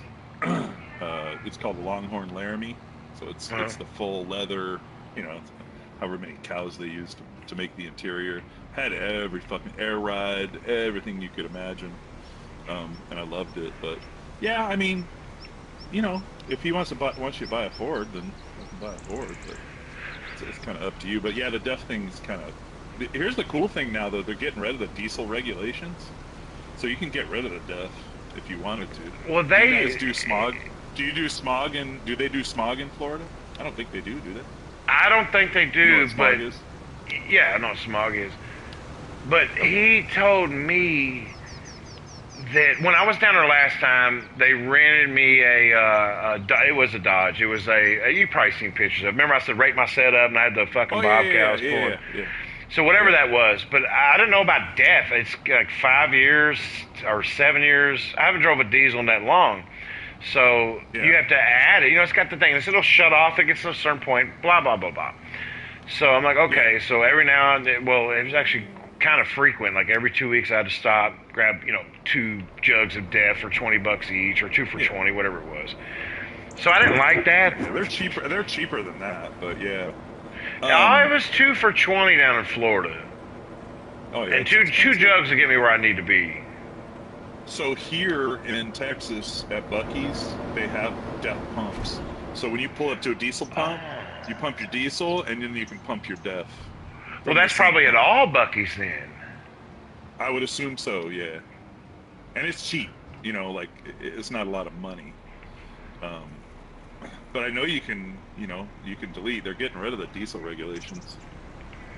Yeah, well, he told me after 100,000 miles, what the law is or was, 3 months ago when I was down in Florida. He said, yeah, after 100,000 miles, you can de-death them, Right. something like that. But he said that was like the law or the regulation or the mandate or whatever the fuck. Yeah. But what's up, Hef? But if I'm buying a truck out of my own pocket, I was gonna get like a 2022 Silverado with 60,000 miles on it. Like I'm not, Yeah. I'm not crazy. But if he's Yeah. wanting to, flip and dip around on it or something like that, yeah, I will go fucking balls to the wall. Yeah, the Black Widows are sick. The 6.7. I never heard of them. The motor 6.7 motor is pretty good. So it's just the spec, like how the accessories and shit. The interior. It's probably gonna be all black. I'm sure. Black wheels, blacked out, no chrome. Like murdered out. Yeah. Well, Which see, is like cool. when how they say like you pay for a car, but a truck makes you money. Once I get the truck home, it's parked. Like I can't afford to drive that motherfucker around. Like I'm gonna have to use that for like if it ain't making a fucking if it ain't making $10 a half hour, I can't So I'm gonna use it for work though. Yeah. But when I go down to Florida and shit, I definitely because last time we rented that one, we kept it for like 90 days. I backed into a pole like an asshole. But that was like something on his insurance, but it would make sense to own one, but I would definitely have to just use it for like work related shit. Yeah. Yeah, so the Ford Black Widow refers to a line of modified F-150s and F-250 trucks known for their aggressive styling, high-performance upgrades, and off-road capabilities, often featuring lifted suspensions, custom wheels, and superchargers. So obviously, if you're getting the diesel, it's going to be a turbo diesel, and it doesn't really matter. Yeah, but do I need all that? I think that's a bit bougie. No, you don't need it. You don't. Yeah, that's what I was thinking. I really I want some with some few bells and whistles, like some comfort, some AC, some features, but Maybe I don't think I need. lighter. I don't need a luxury fucking. You know what I'm saying? Like, dude, I'm gonna bang this bitch up in a day, dude. Yep.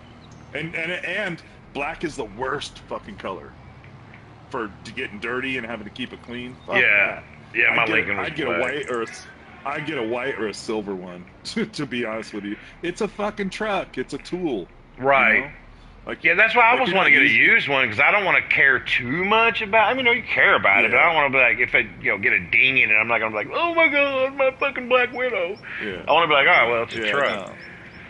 But my problem is if I get a black truck, I'm afraid it won't work.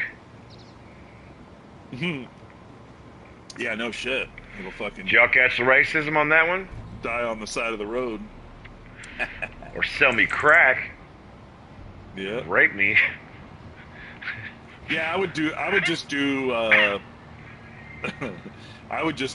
fucking just a diesel, 2,500 or 3,500. Yeah, I want 4x4 something if you want 40,000 miles. Somebody's little farm truck, from a rich family, they're gonna upgrade or some shit. Yeah. Like, Are you buying it yourself or is he buying it for you? well, if he's buying it, it's whatever. Like, well, whatever you want me to put me in, that's fine. But if I'm buying it, I'm trying to get something 60,000, maybe 70,000. Diesel is not that bad on the mileage part. But yeah, I'm getting something like realistic. I can't afford that fucking crazy shit. I kick myself all the fucking time when I moved. Before I moved out here, I went. And, yeah, I don't want a diesel. I'm driving to Florida. I had a '96 Dodge 2500 with the old school Cummins motor. Cummins. Yep, and that fucking bro, I put vegetable oil in it. I put whatever I could throw in the gas tank. I'd do it because that motor would run on it. I've seen that in videos. But yeah, it's fucking. That truck was so awesome, man. What they say, Dodge makes them, Cummins shakes them. That's it, baby. Well, Ford had an opportunity to get the deal with Cummins, but they passed on it. It was one of the best things that Dodge ever did. Yeah. Because, Cummins is their motors are fucking in everything. All the UPS trucks, we got little 4BTs, that's what they're called, 4-cylinder turbo. And, see, the only thing I know about diesel trucks is like glow plugs and boxes. I don't know nothing about no fucking vehicles, period, much less diesel. But the truck I had 370,000 miles on it, and it fucking ran like a champ. Only thing I had to do, I did the transmission one time. That was it. Yeah, here in Kentucky, see, you're in Texas. I know you had some cold snaps, but here in Kentucky in the wintertime, you got to plug them up, man, keep it warm and shit. I think that's crazy. Well, you can put there's additive you can put in your fuel tank to keep it from gelling. That's what happens, really? It'll gel up. Yeah. I can't remember what it's called off the top of my head. I'm sure somebody in the comments. Well, the diesels that I drove when I worked on the little farm and landscape and all that shit, they would be plugged in, but you'd also still have to preheat them. You know, turn the key back and shit. It wasn't a nightmare, but it was still kind of different. But if you put that additive in the fuel, that's the problem. Is that when diesel gets cold, it'll gel up and then it won't pump. So that's why you turn the key and cycle it like that, because the heater will heat up the fuel. What makes it gel? Like, do you know? Just the temperatures. The temperature is just not it's not like gas. Like gas doesn't do that. You know what you could do? I don't know if you want a Ford or not, but you can get a fucking you can get a Godzilla gas motor, and that'll fucking tow everything too. Those things are sick. What is it? Like 6.7. It's a 6.7 gas motor. It's a big gas motor. Yeah, well, the contract this is going to be, I've done some, FEMA contracts with Kyle. I've done some, pretty good contracts. This one's like fucking, like selling like 1 million copies of a rap album. It's pretty fucking good. It's over 100 of the mills. Yeah, not my contract, but it's his. So I could probably squeeze out a nice fucking Godzilla. Yeah, I'll send you a link to it. Oh, it's a 7.3. That's it. It's a big fucking motor. And it's gas, so you don't have to deal with DEF, and it tows like it's damn close to one of the diesel motors. It's nice. Yeah, I think hold on, because he showed me some of the fucking new bullshit equipment he got. Some of the shit I don't even know what the fuck it is. But he sent me videos. I've seen some videos of it. Matter of fact, hold on, I'm gonna put this on speaker on stream because he sent me a video just now. See what he's saying. Oh, he's with his granddaughter. Oh, here's the food truck. This is for the Dreamland. This is actually pretty. Oh shit. Pretty dope. It's got the sink already. Cause I got the fucking mud bog. Just a little old school. Right up our alley. Holy shit. Okay. What the fuck? He bought 2 food trucks for the Dreamland shit. We ain't gonna have them wrapped in time for the woodpecker mud bog, but it's not gonna make it. Yeah, we won't have to be able to wrap it in time. But damn, that's dope. So you can get a brand new F-250 with the Godzilla motor for $57,200. That is not bad, dude. That's reasonable. Well, because a diesel's gonna be fucking 65, 70. And they have a shit ton in stock. At this one dealership near me, they have 62 of them in stock. So you can wheel and deal on those fuckers because they've got so many on hand. Yeah. Yeah, they're just kind of overflowing with them. But yeah, I mean, if you want gas, that's a way to go, and I think it does pretty good mileage-wise. Let me check. I'd rather do gas. I mean, I think 14 to 17 and 10 to 12 while towing. So I don't know. Realistically, you'll probably get 15 on the highway, which isn't great, but I mean it's. But that's the thing. You need that power to tow. Would I do better on mileage with diesel? Yeah, you get 20 with the diesel, easy. Yeah, I'm definitely gonna go diesel. That's pretty common. Now towing with the diesel is going to be about 10 to 12, I think. But yeah, just driving it, you'll get 20. Yeah, I think towing, I'm not gonna go far at all. I'm talking about 10 miles to the job site type shit. But driving from Kentucky to not Florida, if I'm gonna keep it, yeah, I gotta have. No, it's fine. It's fine. Fuel mileage is going to be better, you know. So yeah, it's up to you, man. I don't mind the DEF, really. I mean, I hate it. Honestly, I hate it, but I don't mind filling it up if I need to because, you know, I need to. But it's not that big of a deal. But you can delete it too. Trump's getting rid of all the diesel regulations, so all that's going to go bye-bye. Good. They've been fucking those trucks up for years, putting those fucking DPF filters, good shit on them. So, You know, the only thing I want on my truck is your feet on the dashboard, Dave. there you go, baby. Fuck, I'll put them on the ceiling. I'll do you one better. Put them on the ceiling.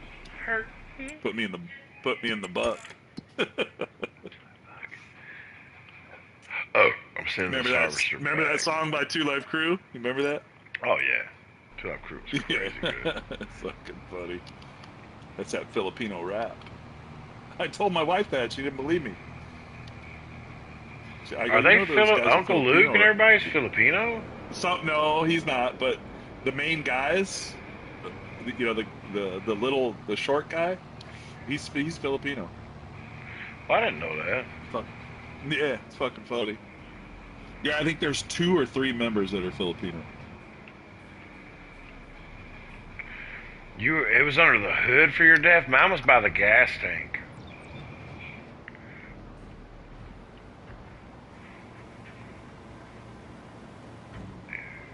Really? Under the hood? That's crazy. Yeah, they have them. They're right next to the gas tank now. But when I had that Dodge, I deleted it. I got rid of. I didn't have to use DEF anymore. But you know, it was cool. You know, fuck that shit. That's what fucks the trucks up. It's all that emission shit. So I pulled off a bunch of shit on that thing. And the reason why I got rid of it, I still have it today. If it wasn't for the money, I bought it for 52, and I think I ended up selling it for 67. They retain their value, man. Well, remember back COVID when they weren't making the chips, you know, and they had the chip shortage. Well, everybody, you know, if somebody crashed their fucking truck, their 2500, and totaled it, where are you gonna get a new one? You can't. Yeah, so dude, it drove the used prices up. Yeah, I went to a fucking this little restaurant in town called La Fiesta, Mexico or whatever, and they had no chips. And I was like, what the fuck are y'all doing? Crashing trucks? And they didn't know what I was saying. They're like, oh, I'm legal. I'm like, oh, okay. Fucking Mexicans. Where's your chips, buddy? But yeah, so I sold it. You know, it was a really nice truck though. I was happy with it. What's up, Alan?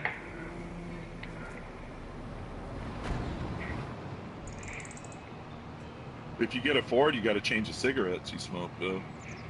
Oh, Virginia Slims. Yeah. Great minds.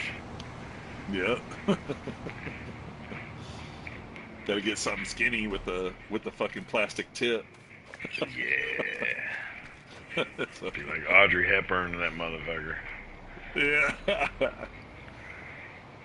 Yeah. I remember, man, back in the day, sending your videos to my cousin, and he used to fucking crack up. You know, the Silverado videos and the fucking. I liked your iPhone Android video. That was fucking hilarious too. Yeah, RJ wrote that with me.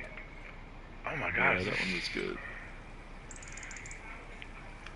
Yeah, he wrote the funnier jokes. I'll give it to RJ. If you ever seen somebody I collabed him with, he gave me all the good shit. That's funny. Yeah, if you ever want to fucking, you know, like, put our heads together on something one day when you're having block or something, let me know. I'll help you out. Did you see the one I did this morning? Shit. Yeah, I did. Yeah, it was good. Yeah. But yeah, like this podcast shit and stuff like that. Like, Oh, I got yeah. a pretty good, decent brain still. It still works. But yeah, just let me know, man. I thought about doing some shit myself, but then, like, I don't know. I got to deal with all the bullshit. Like, I don't know if I want to get that deep into social media and shit like that. Remember, we talked about it. Because I was the one, when we were doing the podcast, I was like, I don't give a fuck about my Instagram. I don't care how many followers I have. It's not a fucking priority. I'm still stuck on you when you said, yeah, if you want to, collab up, with some thoughts and shit, you were like, let me know. All of a sudden, the Isley Brothers went in my head. It's been in my head since. I didn't hear nothing you said. It was like, let me know. At your best, Yeah. you are love. My brain's broke, dog. Nah, dude, it's the same way for me. Fucking, it gets worse every day. It My doesn't wife it? tells me all these fucking people's names, and I'm like, look, don't even bother, because I will not remember their names. All right? Like, she'll say, oh yeah, fucking so and so and this and that. I'm like, forget it. I don't even know why you tell me. You make me feel better when you said, yeah, it's just getting worse with age, because I felt like kind of alone. Dude. Yeah, okay, No, good. you're not alone. Good. You're not alone, man. Glad Trust to me. hear. Yeah, because I got 6 years on you. Trust me. Yeah. It gets worse. Good. Yeah. I never thought it would make me feel better. I was like, oh, we're losing our shit? Oh, you too? Yeah. You know what helps is, what's helped me is, see, I can't even remember it. Hold on. Let me go. That's how good it works. You're a horrible salesman, Dave. Man, I want to pass on this No. product. No, it's MCT oil. You know what that is? No clue. It's extracted out of coconut. Right? Oh. It's like the coconut oil. All I heard was, hey, Emery, get some Mounds bars. Yeah, eat some Mounds. Yeah, drink some pina coladas, man. You're good. No, Mounds bars don't have almonds in it. You said it It's came from Almond coconut. Joys. Yeah, Almond Joys have nuts. Mounds Mounds don't. Yeah, see? You said You coconut, said, though. man, That's get some why I Mounds said... bars. You already forgot. You already fucking up.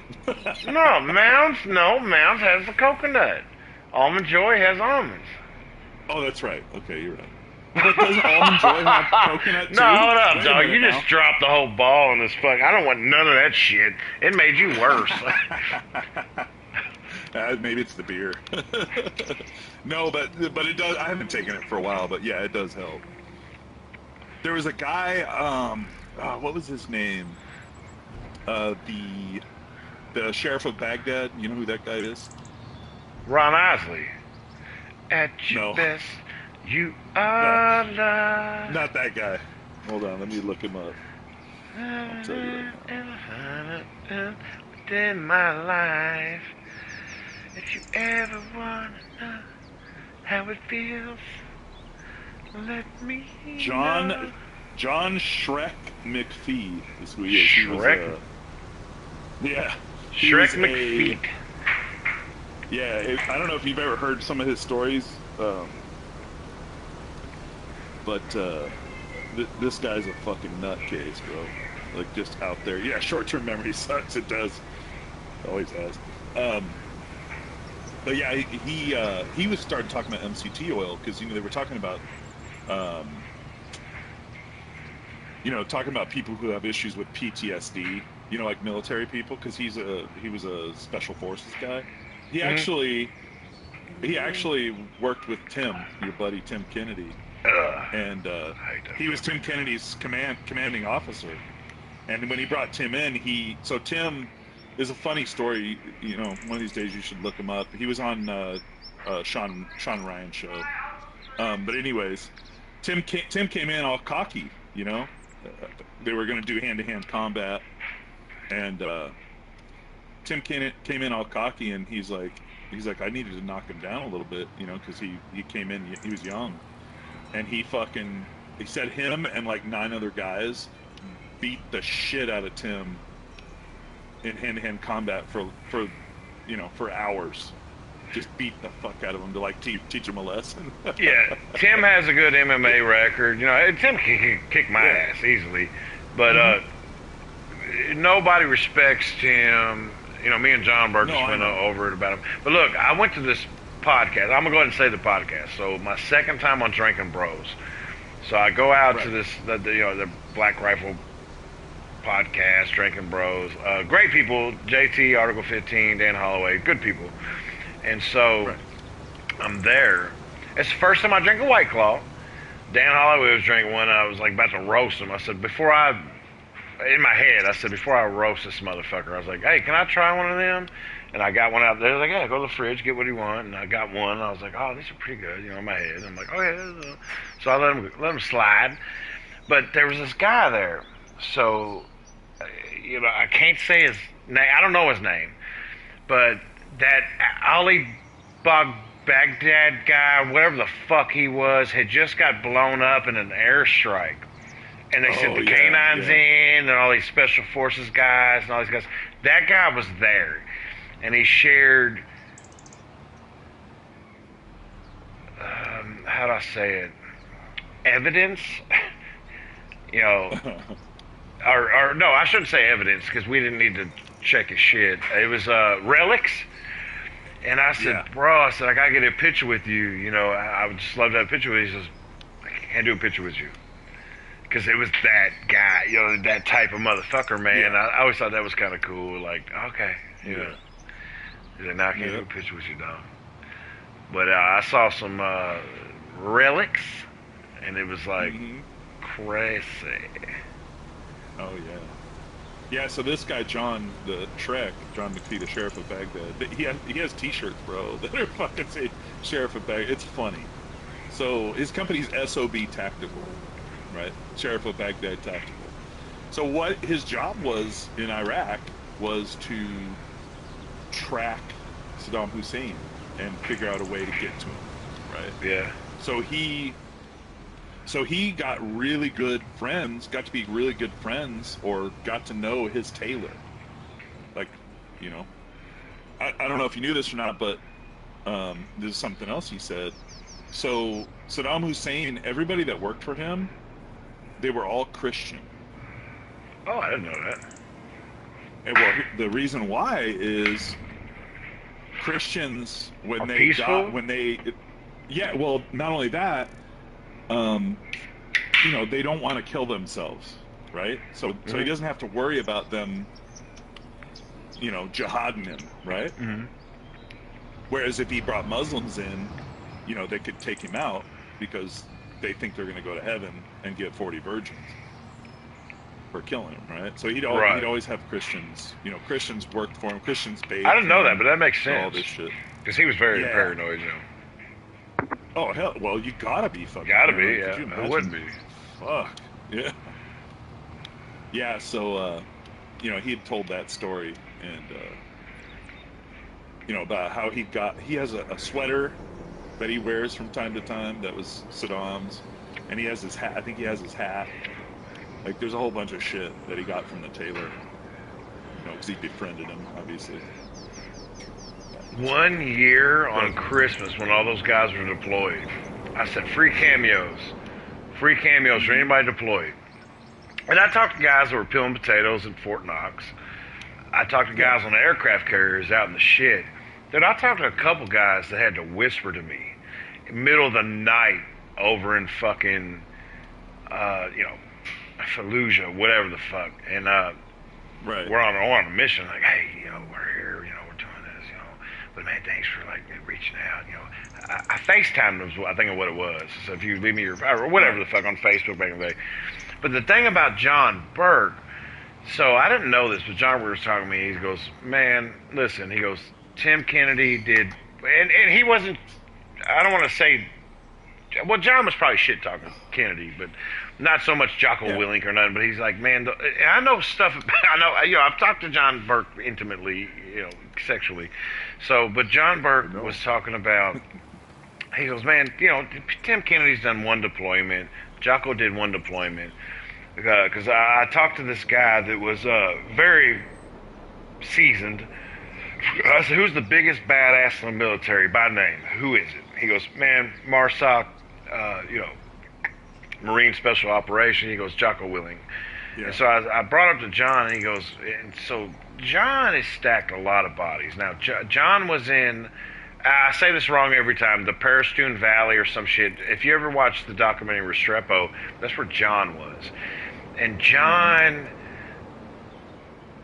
did a lot. I'm not going to be like, oh, John stacked bodies. John did this. John did a lot of shit. It's probably the worst fucking memories he has.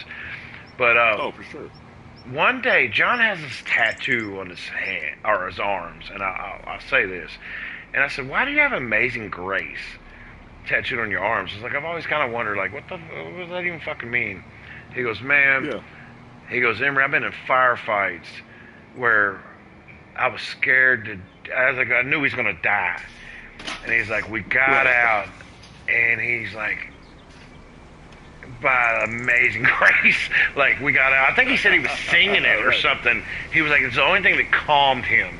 And there's a lot of, I think, obviously veterans, but a lot of guys, and don't get me wrong, Tim Kennedy, much respect to that guy for his service. Dakota Meyer used to be one of my good friends, much respect to his service. Yeah.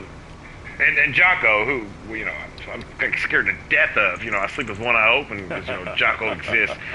But, John didn't get a book deal. John didn't push for that. John didn't get out here. He don't push his story. He's not like, oh, I did this and that, which I would. Yeah.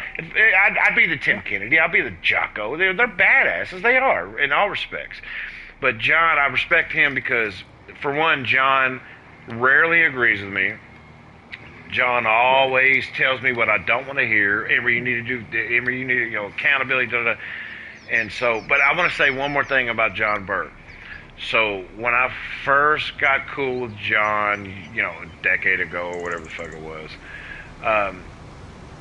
John re-enlisted as a drill instructor. Yes, he's been deployed, he's kicked ass, and so he's does drill instructing. He's like, I went back in, I'm doing it. I said, John, you make some funny videos. You're doing all this, funny shit on the internet. And I said, do these people that come in there as recruits, do they know who you are? He goes, oh yeah. He goes, pretty much everybody knows who I am. And I said, well, when you're like, yelling at them and shit, I was like, do they ever laugh? And he goes, nah. He said, they don't laugh. And I said, no, seriously. I mean, like, what if they did? He goes, it's the most serious I've ever heard John in my life. He goes, they won't. He's a cool guy, John. I gotta get him here one night. He'll play with us. He seems like a good dude. We just talked on Facebook. By the way, I got that roll off. Oh yeah, roll out good stuff shit from him, and it worked. Yeah, my mom's like super happy with it. So yeah, he got a customer. Oh yeah. So good. Yeah, I used to. John got me in the industry. I haven't told him yet, but started doing my own thing. Yeah, I haven't told him yet that she enjoys it, but I'll leave him with you or whatever. Oh, dude, John has great products. Shell Shock's what got me into Delta 8. John got me hooked on that shit. What do you see? Remember we were talking about that. They're trying to Delta 8. He's got to move to Oklahoma and shit. Like, what the fuck? He might. Yeah, he might if it completely passes through. I know they voted it, but now they gotta whatever they gotta fucking do. But yeah. It sucks, but Oklahoma's an hour away from his house. It's not far. He can do it. He can pull it off. He knows if you ever needed my help, dude. We've done some things behind the scenes. I sent him try to get his business on some pre-rolls, and I don't know if they met his price point, but nah, we got each other's backs, dude. Because John's in it, man. To fucking he makes a buck, but man, he's helping veterans and shit. Yeah. Remember he used to do, what was that called? I don't know if you remember this. It was called Alpha Gaming, like, Nerds Guild or some shit. Yeah, I was in that. Yep, yeah. I got kicked out. I told you. I got kicked out of his fucking... I got kicked out because I made a joke about fucking Brazil nuts. Oh, yeah. Alpha Nerds Gaming Guild. So, but what he would do is... He would take his profits from... whatever he was doing at the time, merge, cannabis, I don't know. But he would buy veterans gaming systems, man, and Yeah. get them in the community gaming. Dude, gaming's like a fucking outlet, bro. I mean, you know, I know. And Yeah, it'll take you away from what whatever's on your mind. yeah, Shit like that. Yeah. yeah, he could, dude. I like that. Yeah, I was in that. I think I don't know if it's him or his wife, but they booted me out of it. Well, if that was his ex, It was his ex. Yeah, That was- the she blonde- was- the police officer. Yeah, yeah, which I have whatever her nothing name was. bad to say about Laura, but I have nothing bad to say. But when they fell out, you know, I had to not pick a side, but I had to, you know, go one way or the other. So, Yeah. but that's between them or whatever. I never had no Yeah. problems, you know, with her, but it's my boy, man. Yeah. You know, if you and Nina fell out tomorrow, Yep. like I ain't gaming with Nina. Nina don't have no fucking farm experience. Shouldn't know how to run a Yeah. machine. It's like fast form, but with Bobby's brain. Right. Yeah. But yeah, I remember the Alpha Nerds thing. And he was. Yeah, Alpha Nerds Guild. I don't know if he still does it, does That he? was kind of the. No, he doesn't do it. But that was kind of the start, I think, of all of. His business. I think that's where. I think he started the Alpha Nerds thing, and then started doing the. I remember. He would shit talk. Now. I don't want to shit on him or anything, but I remember when he would shit talk weed, stuff, right? Like this Yeah. is before his business that he's got now. I know everybody like- hates John. I get it. If you hate John, I understand. No, I don't hate him. No. I've I don't hated him hate 100 but- times. Last week. Yeah, but what I'm saying is, I remember that he was like against, the weed and gummies and all that shit, and I was kind of like, and then when he came out, I was like, what? Like, after everything he said. Now I can't quote anything he said, but I know he was kind of against it. Dude, on the last podcast, I remember him being like 2 years ago, being like, I'm going to try a gummy or whatever. It was maybe 4 years ago. I don't know, 5. But on the last podcast, I hit him up. We're pre-gaming before the podcast starts. He won't care that I'm saying this. But he was smoking a joint. And I said, when the fuck, like Willie Nelson, when did you start fucking smoking? And he's when all this shit like, happened. yeah, he's all like, that's fucking John, dude. Yeah. Hey. No, I know. Like, and that's growth. That's like growth. Like you figure shit out and you figure out what works for you and what you like, and I mean, it makes sense to me. But I thought it was funny. I didn't fucking say anything or anything about it, but I just thought it was interesting. And it's cool, man. Good for him. He's fucking making money and he's making people happy and relieving people's pain and shit like that. That's awesome. Yeah. Because you know what? If he didn't do it, somebody else would do it. Yeah. So good on him to fucking jump in there and do it. And I really like his John Ross. videos, man. Yeah. I think those are my fucking favorite. great. I think it's the only videos I- I really care about is the John Ross ones. Make me laugh. I used to watch. My grandfather used to watch that fucking guy. That was how he fell asleep at lunch. At lunchtime, he'd turn on Bob Ross and just fucking crash. Yeah, it's fucking funny, man. Yeah, it's good shit. Yeah, but no, I mean, what I know of him, I like him. Oh, yeah. He's cool. He's John, and like when sometimes people mess me, like you shared, John's shit. He's like, you really like that guy, blah, blah. I'm like, I get it. Like, people don't like John. I get it. Yeah. This John. He went like super anti-Trump there for Oh a while. yeah, I think he still is for the most part. He's big And I was like, DeSantis. I was like, where the fuck is he going with this shit? Because where do you go? Like, okay, DeSantis is out. He's wearing his pumps. Like where? That was kind of the end. His big heel boot things. His heels, his 3-inch lifts and all that shit. But yeah, I was like, man, where's John fucking going with this shit? I don't get it. I didn't stop following him or anything. I was just like, I get it. You don't like him. You got your opinion. That's cool. Like, we all have our opinion.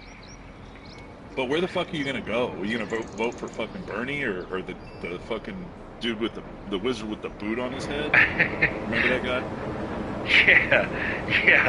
But John, we don't know, and like I said, dude, I disagree with him more than I probably agree with him, and vice versa. And it's been one of those friendships where it's like, man, I like, if you got two. That's the way I feel about it. If you got two friends that agree on everything, one of them is unnecessary. Yeah, exactly. I don't feel like me and you agree on everything. I don't feel like me and Bass agree on everything. Yeah. If it's like just agree on everything, it's like, what are we gonna even talk about? Oh, we're gonna suck Trump's dick the whole time, or suck DeSantis' dick the whole time. But now John, I know why people don't like him. I know why people don't like me. Yeah. Oh, I fucking hate you. Just you got a good farm, We, buddy. This is socialist. Sure. This is Cuba. Socialist. We run this shit. Oh man. But no, if you get a chance, check out that guy, the sheriff of Baghdad. Look at Sean Ryan's interview with him. It's Salt Spreader. What's up? Craziest fucking guy. Is he? Oh, Salt Spreader. Yeah, he was like, "Hey, Emery, let me pound your ass." I was like, "Yeah, do that." But yeah, dude, super interesting interview with that guy. Sheriff of Baghdad. I didn't think guys like him existed, and he's fucking nuts. He was talking about he would do solo missions in Afghanistan, bro. So what he would do... Was he a secret squirrel? Have you ever heard of that shit? Is that what he was? No, he was like a special forces dude. I can't remember what exactly he was doing, but bro, you would fucking crack up at what he would do. So when he'd get to a border check, they'd always have checkpoints, and he would, if somebody started questioning him, he'd dress up like them, but he's a white guy, and when they start questioning him, he'd act like he was retarded to get through the checkpoint. He would act like a fucking idiot, retard, and they'd be like, "Oh, go ahead," and let him through. He's like, "Hey, I play on Farm Symbol 25 with Emery and Dave. I'm friends with Emery King. I'm Bobby Cotton." Bro, no, man, it cracked me up when he was talking about that. I was like, "Holy shit, man, this guy's fucking nuts." And then he'd do, like I said, he'd do solo missions. So he'd do a mission where he's scouting out somebody and he's figuring out where they're at. And he's talking about riding 9 hours in different vehicles, like hitchhiking in Afghanistan to get to this fucking place. And it's fucking just nutty. Like his stories are crazy. Bro, so this reminds me of a secret squirrel, which is fucking retarded to say. So I'm booked for like my second Comic-Con or some shit, Ooh, it's so cool. Yeah. So I go to this, it's like near St. Louis. So I need security. And people hit me up. It's on Facebook back in the day when I had some shit. And this guy hits me up. He goes, "Look, man, I'm a secret squirrel." He's like, "If you need me, I got you. This is my rate." And it wasn't much. It was $300. And he's like, I was like, "What's a secret squirrel?" He said, "Google it." And I didn't. And I was like, "All right, I'll take it." This guy works my shit, man. I never heard from him since. He's a very secret squirrel. So I never heard from him since, but he goes, so we're at this Comic-Con. He's behind me. And he's not. He's behind me and he's not, but he would come to me and go, "There's somebody coming in with a Royal Regiment hat." I don't know if you know what the Royal Regiment is. I have a hat up here, but So he was like, "There's somebody coming in with, he's like, thought this guy was fucking sharp as a tack. Knew everybody, what they were going to do, whatever, da-da-da. So afterwards, I go outside and I get in my car and he jumps in the thing. I pay him and he's like, "Thanks, man." And he gets out, he goes. He's gone. And I really, to this day, I really can't sit here and tell you what a secret squirrel is. But then I Googled it, like afterwards, and it's like those guys that are like in Saudi Arabia, or not Saudi Arabia, but Afghanistan. They're like wearing like a fucking, and they like, whatever the fuck. Like, but he was the fucking most impressive motherfucker I've met in my life. Never heard from him since. He was in, he was out, got the money, and he's gone. Yeah. Did his job. Yeah, my brother's got a buddy like that. Every time I go out to California, we do security at the. Well, they do security at the church, you know, because I can't carry there because I don't have a California concealed carry, which is. Oh yeah, because you're talking about California. Yeah, because that place is fucking common as hell. They have a different standard for concealed carry than almost all the states. It should be. I understand states have their own jurisdiction, but it should be federally. It's I agree. Second Amendment, dude. Yeah. Well, now in California, you're not allowed to. They're trying to pass something where you're not allowed to. You should do a video on that. Where you're not allowed to defend yourself. If somebody breaks in your house, you're supposed to leave. No joke. I laugh in the state of Kentucky, castle doctrine.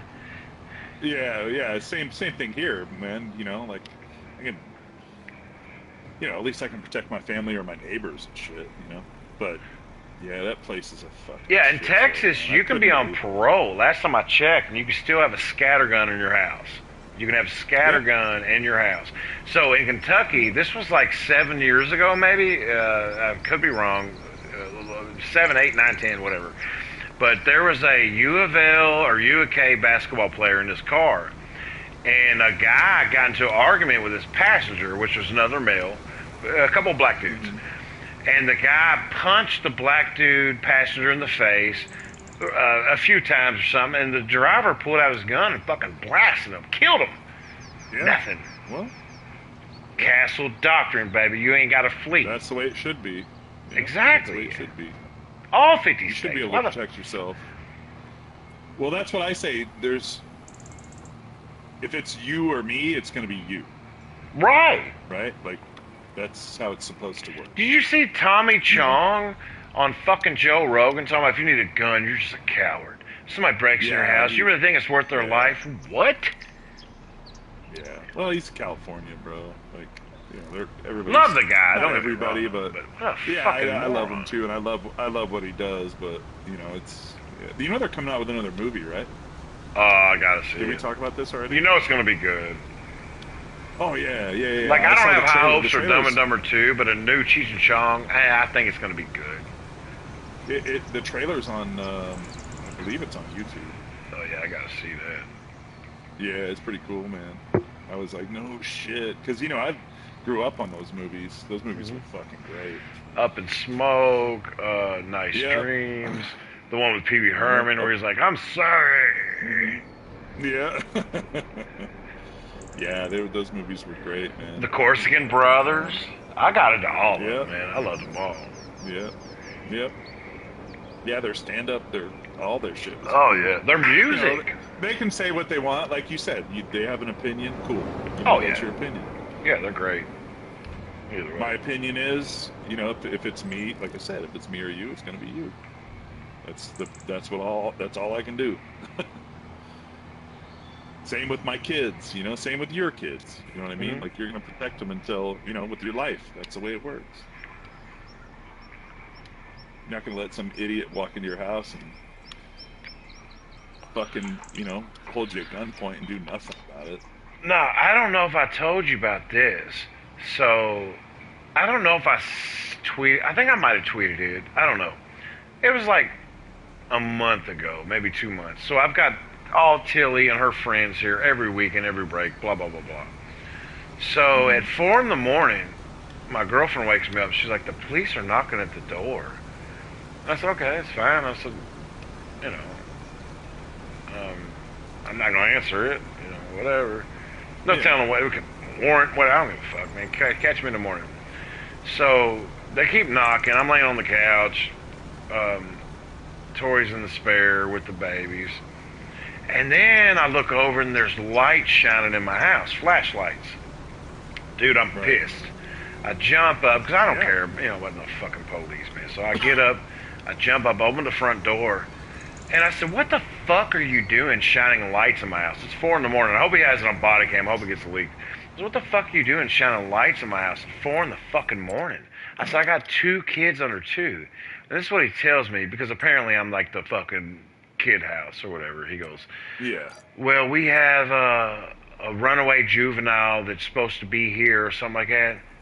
I'm looking, I'm like, hey, no fucking runaway juvenile up in this mother. I know every kid's parents at this point and all that, but ain't no runaway juvenile here. I said, don't shine lights in my house at 4 in the morning. So you know what that looks like? It looks like a burglar. And so we're sitting there, we look at each other, it's like 5 seconds go by, and I go, get the fuck out of here. And he turns around, he goes, yeah, he turns around and goes. But it's like, dog, what if, so, let's just say that I wasn't a felon and I could pack. And Right.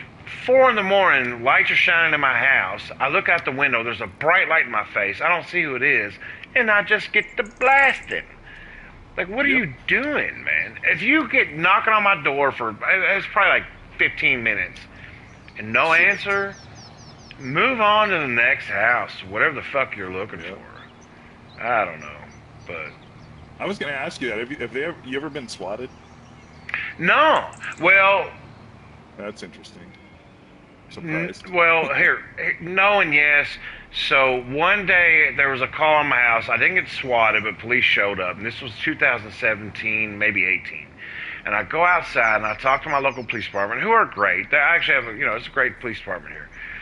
And so I'm outside and I said, look, when people call and say whatever, I was like, just remember that, I'm disliked a lot, and I'm in the public eye, and it is what it is. And one of the cops told me, and I don't know if this is true or not, this is what he said, not verbatim, but, close enough. Yeah. He said, Emery, we have policies, maybe, that there's some people that are well known. Because where I live at, like John Michael Montgomery's here, Eddie Montgomery, Montgomery Gentry, da-da-da. But he goes, we have policies in place that protect you from... like the full force of, we know that y'all are known or, don't have fans or whatever, fuck. And so, no, I've never been, like, properly swatted. Which, but it's been going on a lot lately, and I'm like, when's it going to happen? Owen Schroyer, somebody killed Jesse from, InfoWars. But yeah, some people they got twice in 24 hours. Like, where's the police's discernment? Yeah, like you already know it happened once. What the fuck are you doing? Yeah, if it happened once, right? Once. It's the same with. It's the same with people calling CPS on you. Right, anonymous. You know what I'm saying? Once it happens a couple times, then you know something's wrong. And if you investigated it, well, then what the fuck are you doing? You should say, well, we've had a lot of reports from this. We're going to need your name. Name. Your info. Dude, you know what somebody could ask me really quickly off the top of my head? What is your name, your address, and your social security number? Yeah. Now, I know people can fraudulently. I know that they can have that on hand. But, I mean, off the top of your dome, give it to me real quick. All right, Emery King. My social security number is 1111. I'm at 2222 Donald Park Avenue. It's very simple. If they can't do that, give them 10 seconds. It's over, man. Well, yeah. What I'm saying is, after a couple times, you start saying, "Hey, we can't take this as legitimate. We don't take anonymous calls because we've had calls before. We're going to need more information from you." 2 times in 10 years? Okay. 2 times in 24 hours? No. Like, it's on you at that point, dude. Yeah. Yeah, I've always wondered that, like how they fucking continue, because there's got to be reports made. It's not like they don't make a fucking report. And once people do it a few times, you have to be skeptical of their intentions, right? Or what they're, what's going on. It doesn't make any sense. Well, if I can call the police right now, Dave, and I can, and you can too, and I can say, hey, Dave, Dobie, da-da-da-da, he's got his family at gunpoint, help! If I can do that, and I can get police to show up your life, I mean, very, 80% of your life is at risk. If I can do all that, then we got a problem. A big problem, just because I don't like you or whatever. That's got to be done away with. Yeah. At the risk of Get what? a lot of requests for 2 or 3 people dying a year. Yeah. You know, let it go. Yeah. It ain't worth it. Yeah, it's crazy. It's crazy. Just a waste of resources, a waste of, it's fucking ridiculous. And then, and I know you probably agree with this, you do that shit, it's going to sound extreme, minimum 20 years. And I would really like to go and say, hey, life, you're fucking with somebody's kids, Yep. their wife, their house, their life, everything. And it's happened. And so, if you, whatever you accuse that person of doing, oh, he's holding people at ransom, he's already killed one, he's kidnapped another, okay, kidnapping 33 years, murder 25, you get all that. Yep. And that's how you nip it in the bud. Well, yeah, if you hold people accountable, then, they're not going to do it again. Mm-hmm. Reality. But they don't hold anybody accountable, they don't get their information, it doesn't make any fucking sense to me. It'll continue to happen. You've seen me say about the CPS stuff. It's like, dude, if I call CPS, if I know a kid's being abused, neglected, molested, I don't need anonymity. Matter of fact, I wouldn't even call CPS, but, hey, my name's Emery King, blah, blah, blah, blah, blah, blah, blah, blah, blah, blah. Here's all my info. If you can't do that in anonymity. You can't. Otherwise, no, you shouldn't be able to. No, it's over. And there's got to be repercussions for saying, hey, you reported all this. We found it to be categorically untrue. Guess what you get? 5 to 10 in prison.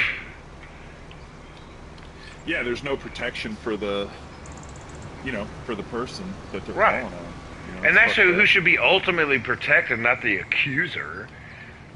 Right. Yeah, they should maybe do a little investigation, show up at the house, whatever, do your thing, and then, if you find that it's not true, then every new call is going to be questioned.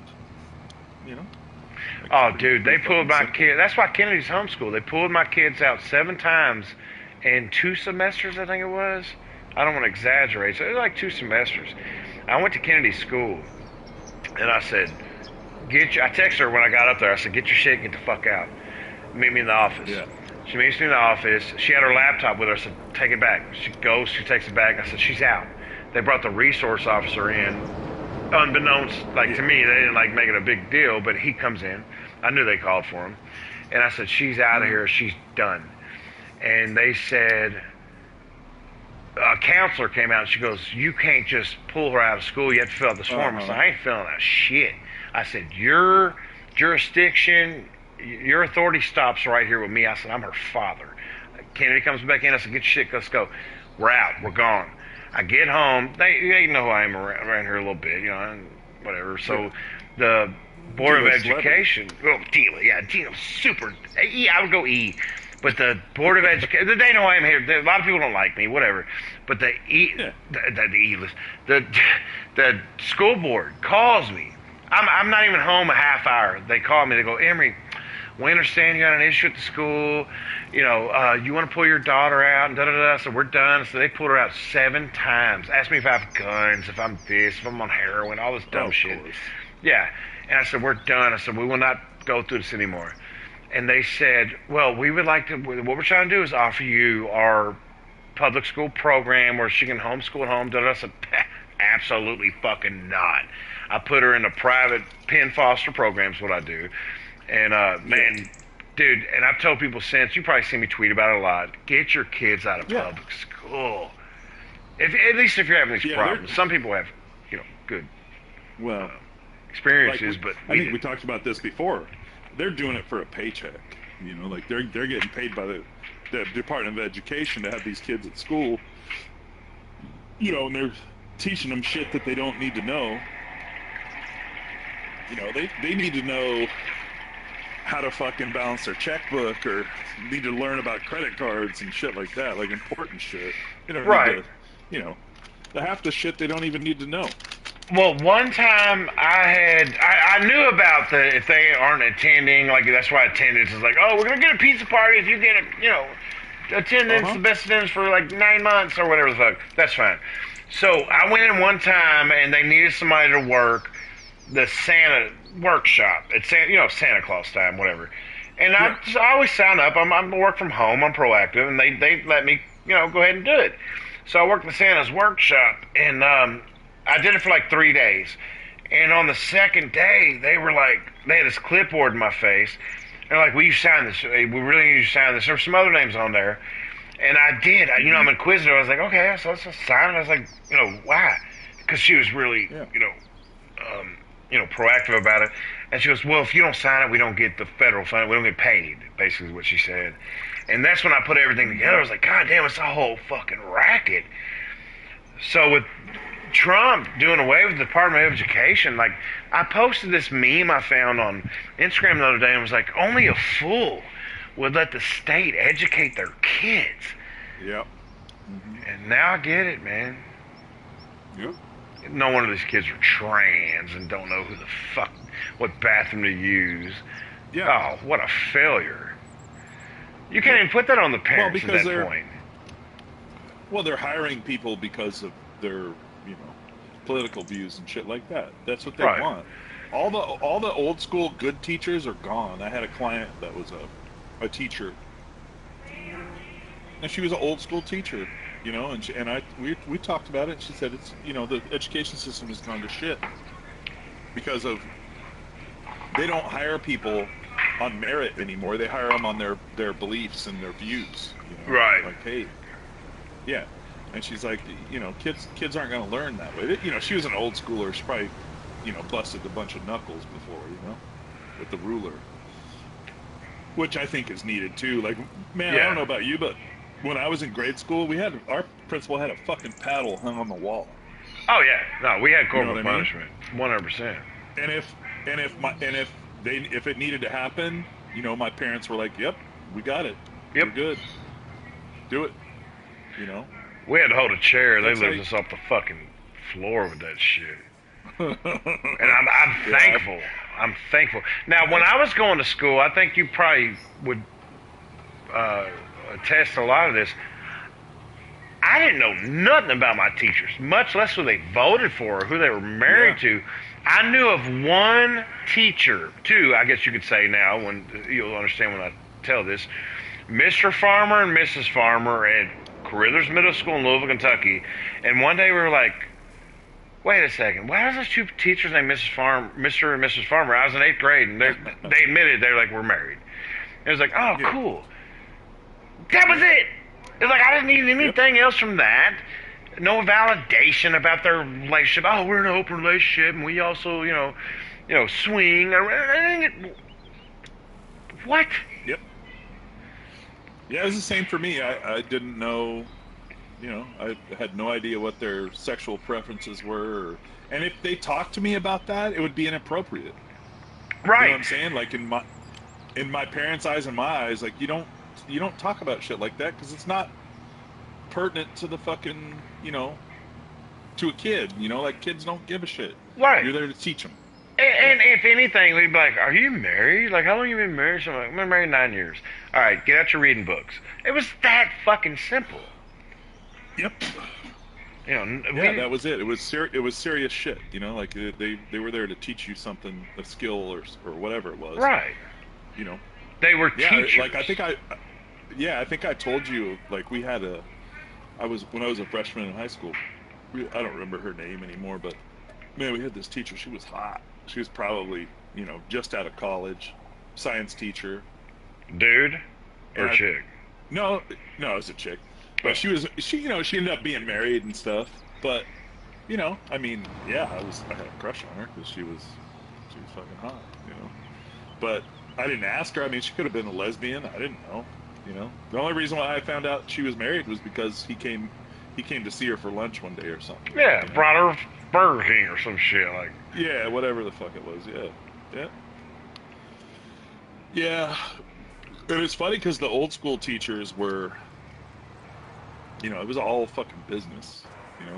You get into class, you do your fucking work. Mm-hmm. Here's your assignment. Go. Yep. But you're right. You never knew what their sexual preference was. They didn't have any weird fucking flags. Oh, in no the classroom. Weird American flag. Be it. American flags. We all had to stand up and do the Pledge of Allegiance. Pledge allegiance. Yep. Yep. And then every other flag or any sign on the wall was about fucking math, science, Yeah.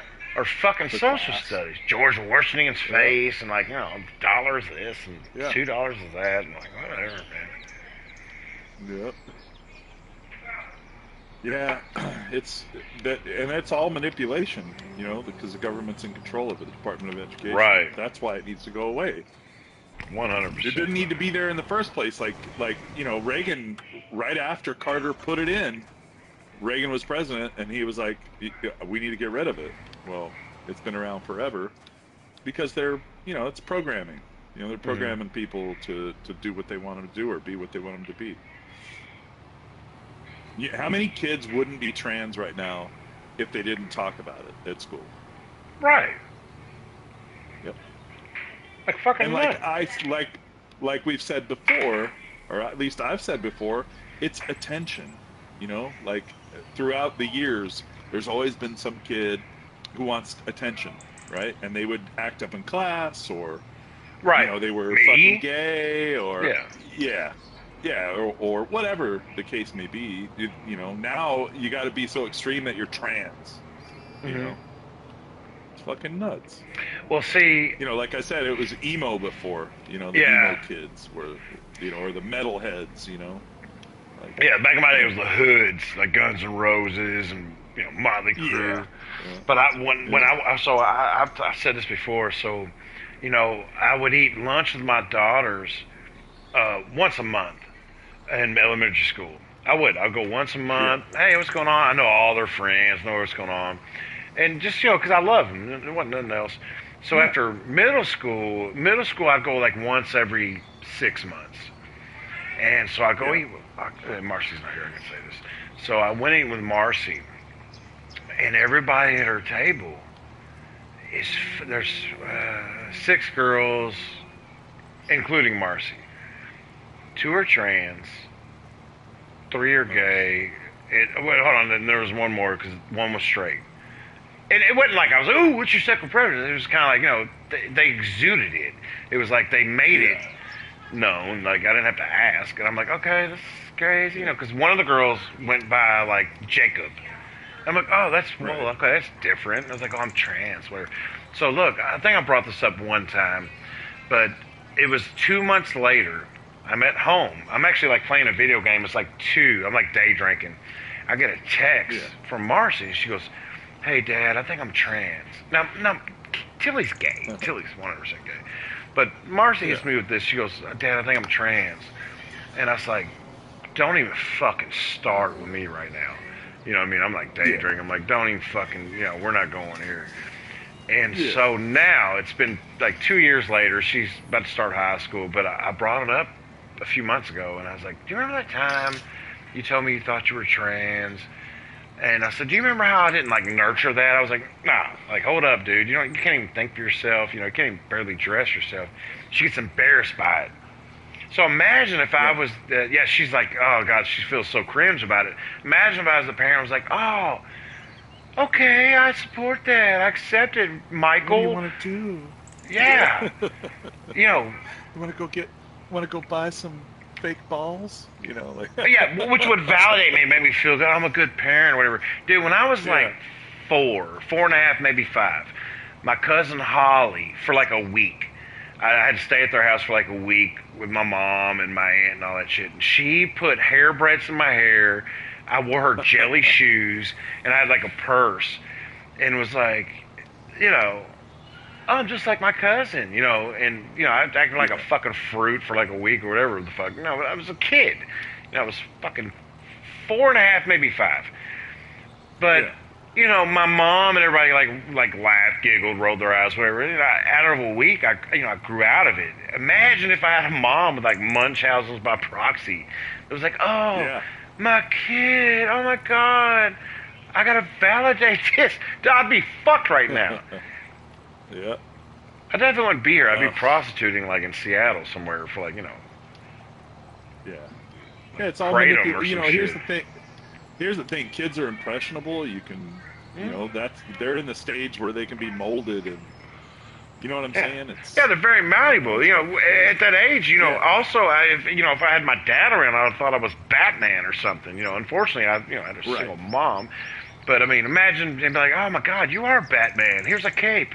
Here's this, and here I am, like, you know, I'm 45. I'm like, yeah, I was Batman. I still am. You know, I'm like, it's not like Bobby or some shit. You know, you piece of shit. I'm just kidding.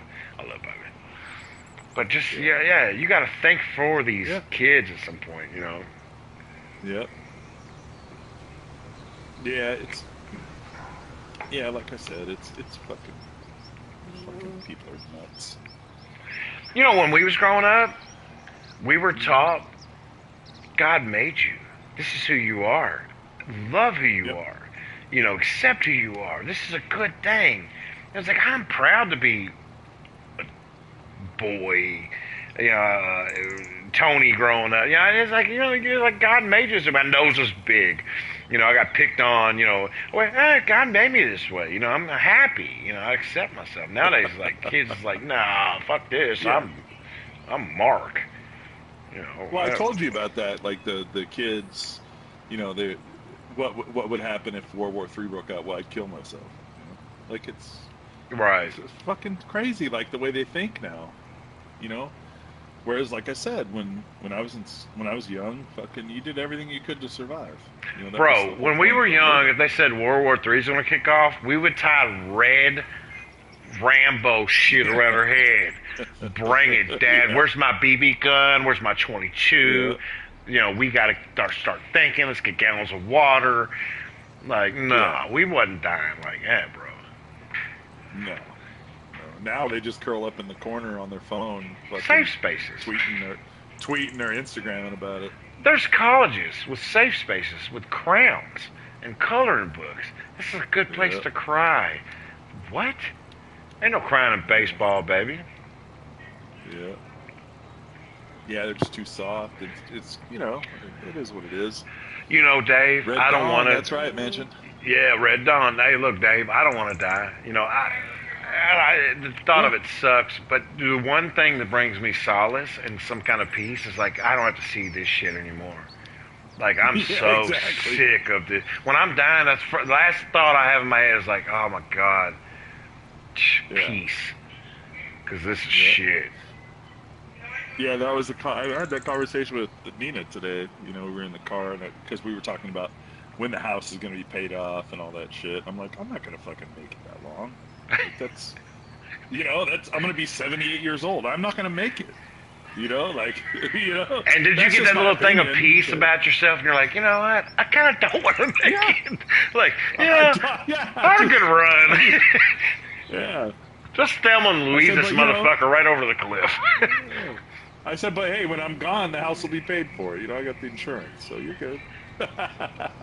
Well, Tori's 24, so I'm like making preparations. That's why I want to get the condo, pay this house off, and we got a little nest egg. We can negotiate on this house, whatever. But that's all Tori's. It's not mine. I can't even put shit in my name because I'm in so much financial trouble. I can't marry her because I'm in so much financial trouble. So I'm setting her up and the kids because she's, you know, great to the kids. Like, you know. Yeah. So like I'm like, that's what I I'm told on her. my way out, man. You know, let's set it up. Yeah. I So told to her. me, it doesn't make Go ahead. sense to keep the house. You know what I mean? Yeah. Well, I've told Tori, I was like, when I die, don't feel guilty about pawning all my jewelry, selling anything else. Like, get it, bitch. Like, I told her, oh God, what did I tell her? I said, you're here and we're having a good time. And I said, when I die, bitch, keep the change. I was like, you know, you made it worthwhile, you know, go for it. Yeah, one of my best friends, and we had that conversation. You know, his grandparents were old, and you know they're dying, and you know, my mom. I had this conversation with my mom too. You know, she's like, well, you know, I want to make sure I leave you something. I go, I don't give a fuck what you leave me. That money's there to take care of yourself, or for me to take care of you. That's what it's for. If there's nothing left, there's nothing left. That's fine. Like, it's not my money. I didn't make it. But, you know, unfortunately, families and people, you know, relatives don't feel that way. They all get their fucking hand out. For what's left. You know, my grandmother, she's telling me all the time. She's a little manipulative, but she's telling me all the time, well, you're gonna get something when I'm gone, you know. And I'm like, I don't want anything from you, Grandma. Like, I don't, Mhm. you know, like I don't want to be mean, but I don't need it, you know. Like, the money is the money you made, however you made it, and it's to take care of you. So have the best life you can have while you're alive. That's it. Nice. I like the way you put that. So my Yeah. mom takes care of my cousin Julie, who's like 30, probably 4 now. Severe autism. She's fucked, but she's great. I love her. Yeah. It's probably my favorite cousin. But my mom is one of her main caregivers, and my aunt, who is the mom of her, and my uncle Larry and Janice. Janice is my godmother. Great people, but my mom is there every day to give them, 4 to 7, 8 hour breaks. Blah blah blah. So my brother committed suicide. My sister's just a train wreck. So my mom, I'm like, I'm in her insurance and shit. I said, Mom, dog, I don't want nothing from you. Leave it to Julie, my cousin. I was like, I don't want it. We think a lot alike. So when my grandmother died, like when you said your grandmother, you're like, have the best time you can. I like the way you put that. Because when my grandmother died, my sister got a car. Everybody split up her estate. It was war. They didn't talk for 7 years. You know what I got? Yep. My grandma's ashtray. There it is, bro. Got the ashtray, bro. I still got, I got my dad. This is crazy that you fucking say that because it makes me think of this. Yeah. I have my dad's ashtray. A buddy of his bought a fucking, because my dad was a smoker, right? Yeah. Bought him a fucking ashtray that says Roger's Butts on it, right? Like, and it had What's his some name, Roger? Yeah, and my dad's name was Roger, yeah. Roger's Butts, right? I still have it somewhere, and it fucking makes me laugh every time. Here's the thing, he never fucking used it. It was like a custom fucking ashtray. Yeah. And I was like, oh man, I got my dad's fucking ashtray, Roger's Butts, because he was I think it had a Marine Corps symbol in the center because he was a Marine. Yeah. And it's the coolest shit ever. And it has his fucking name on it. I still have his wallet, with all of his ID in it. I mean, he's been dead since '06. You got the best, most intimate shit. Like, you probably seen the other day, I posted about my great-grandmother. I've got her glasses and her handkerchief. Yeah, you might not have seen it. It's no big deal. But I've got her, so that ashtray, maybe he didn't spend a lot of time around it, smoking and da-da, but that was something he fucking loved. Oh, yeah. And something he gave a fuck about. Fuck the car. Fuck the money. On their deathbed, they didn't give a fuck about that. The things they thought about was like, man, love, life, respect, and the little trinkets. Luckily he didn't have to go through the deathbed thing. He had a heart attack in his sleep, so. Yeah. But, man, he was my best friend at the, fucking, I was a daddy's boy, I guess you could say, and, I loved him like, I didn't know how much I loved him till he died. Just put it that way. Yeah. And, no, I get it. And, he did some fucked up shit, and he was an alcoholic for most of my life and shit like that. But he's still the best man I ever knew. Right. Taught me how to be, fucking have some humility and fucking laugh at yourself. Like that's what you need. Yeah. Here's a funny story about him, and this will tell you, kind of explain how he is. So it's around Halloween time, and we're in the store, right? Mm-hmm. And he's got a pair of fucking jeans on, right? Like the acid wash looking jeans, or whatever they were, Levi's. Stone wash. And fucking, I look at the back of his pants, and he's got a fucking, looks like a shit stain on his pants, right? Yeah. And I'm like, Dad, what the fuck is that on your ass? And he's all, what? And I said, you got a brown spot on your ass right there. He said, I sat on a Tootsie Roll. Did he though? It was the funniest No, because a Tootsie Roll don't melt, bro. Like, it's not like he said I sat on a Hershey's bar. Yeah. Nah, he's probably picking his ass, bro. And it just went through everything. It was the funniest shit ever. Fucking crazy, man. Yeah, he was just, he's just a comedian. He's funny. But, like, it's those things like the ashtrays, that mean more to me than fucking money. Like, I don't give a, the money comes and goes, you know? You make money, you lose money. No, The I more like the money way you make, the said more it you though, lose. man. You're like, dude, have a good fucking Yeah. time while you're here. Take a trip. Yeah. Blow it on bullshit. Go on Home Shopping Network and fucking buy 10 swords and 14 knives. Like, fucking do what you want to do. Yeah. I'm glad you said that because, my mom's, you know, 77 maybe. It's gonna break my heart. It's gonna kill me when she passes, which is, the Yeah. cycle of life. But Yeah. I'm gonna push that her way and say, next time she's like, hey, if she brings up the shit again, other than giving, hey, put Julie on the whole fucking thing. I'm gonna tell you something. If my mom has me in her will at 10 grand, 100 grand, 150 grand, that'll be your monument, motherfucker. That'll be your fucking headstone. Yeah. It'll be luxurious. Your headstone. Yeah. Because I don't want a fucking dime of it. I don't. And if she Donate leaves it something to to my whatever she kids, that's gonna be loves, different. whatever. Yeah, St. Jude. My mom's a saint. Yep. Man. My mom's a saint. But no, that what you said was so fucking real. Use that shit Yeah, it's your money. and you have a know? good Like, fucking you're supposed time. to. It's all about you. No, I Fucking like enjoy that. it. That's. Yeah, my mom, Mansion was talking to him too. He said his foster mom sent her will and names him in charge. So I was in charge of my mom's. My mom's 73, I think, and she put me in charge, and I, of course I'm a fucking asshole. I said what.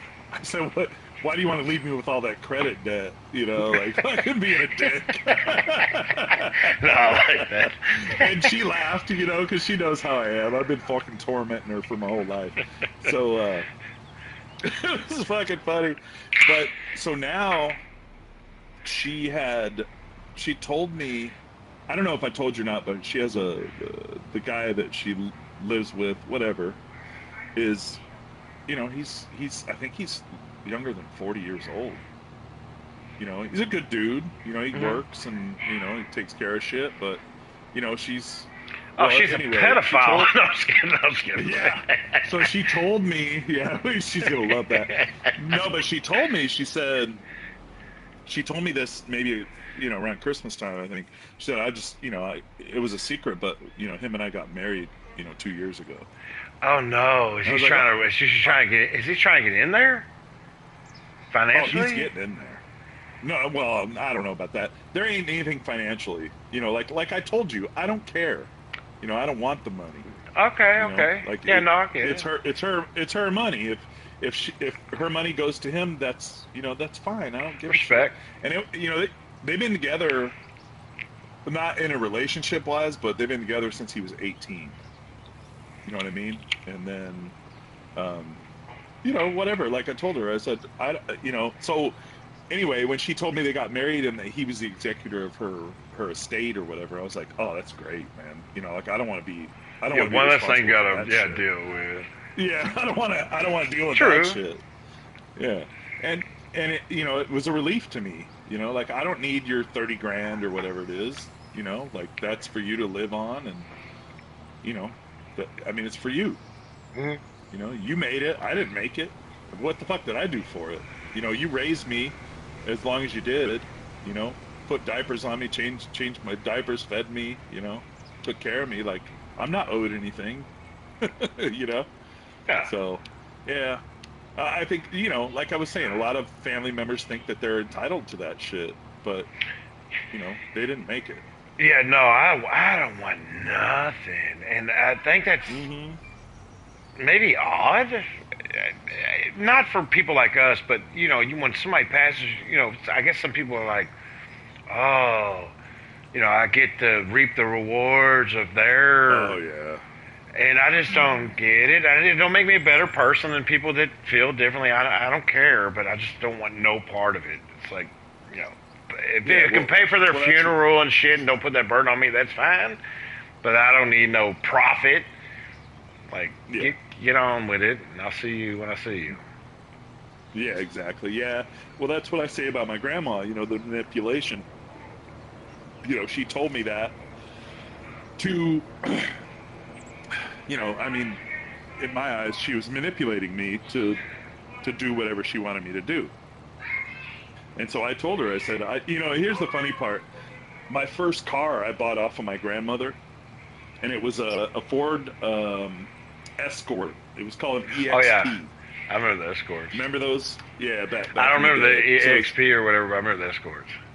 It's basically an Escort, but like more sporty looking. You know, it's the same yeah. fucking motor and everything. But so she sold me this car, and I was working at Walmart. I was making $4.35 an hour. And so this is like 87, 88, 89. Yeah, I was making big bucks, right? Yeah. And so I paid her for half of the car, $300. And I was like, I was thinking, well, if I pay her for half of it, she's going to give me the car, right? And then I'll just pay her the other half, when I make it. It'd take me a month to make $300, Oh yeah. And she wouldn't give me the car, and I was kind of pissed off. I was like, well, what the, this is my fucking blood. Like, what the fuck? I'm like, I'm good for it. I'm gonna pay for it. Well, she wouldn't let me take the car. So I ended up giving her the other $300 when I got it. I got the car. I had it for 2 days, and the transmission blew up. So that she probably threw sawdust in the fucking engine. You know how these grandmas are. Yeah, right. No, it was. And here's the crazy shit. It was a car, and it was my first car, and like I was still thankful for it, even though, like I felt like I got fucked. Like I think she knew the transmission was gonna shit, and that's why she wouldn't give it to me early. Yeah, and she got me. So here's the crazy part. I lived in Arizona. It's fucking hot, and the car didn't have AC. It had a fucking fan mounted on the dash. That's how fucking slick this car was. Amenities. It'd be 120. Yeah, it'd be 120 degrees out. I'd turn the fucking, and then the fan had no back cover on it, so I'd reach over to move it, like turn it towards me, and I put my fingers in the fucking blades, Yeah. So it's basically a blow dryer, a hair dryer in your fucking face. You're basically just making yourself hotter by blowing more heat on you, because it was mounted by the windshield. But yeah, so hey, Toyota Thon would have loved her. Yeah, oh yeah, but that's when I figured out that who she was. Like that she was manipulative, and like she was concerned about herself. I'm a grandchild for. Come on. Mm-hmm. So a few years later, maybe 10 years later, she says, this is funny.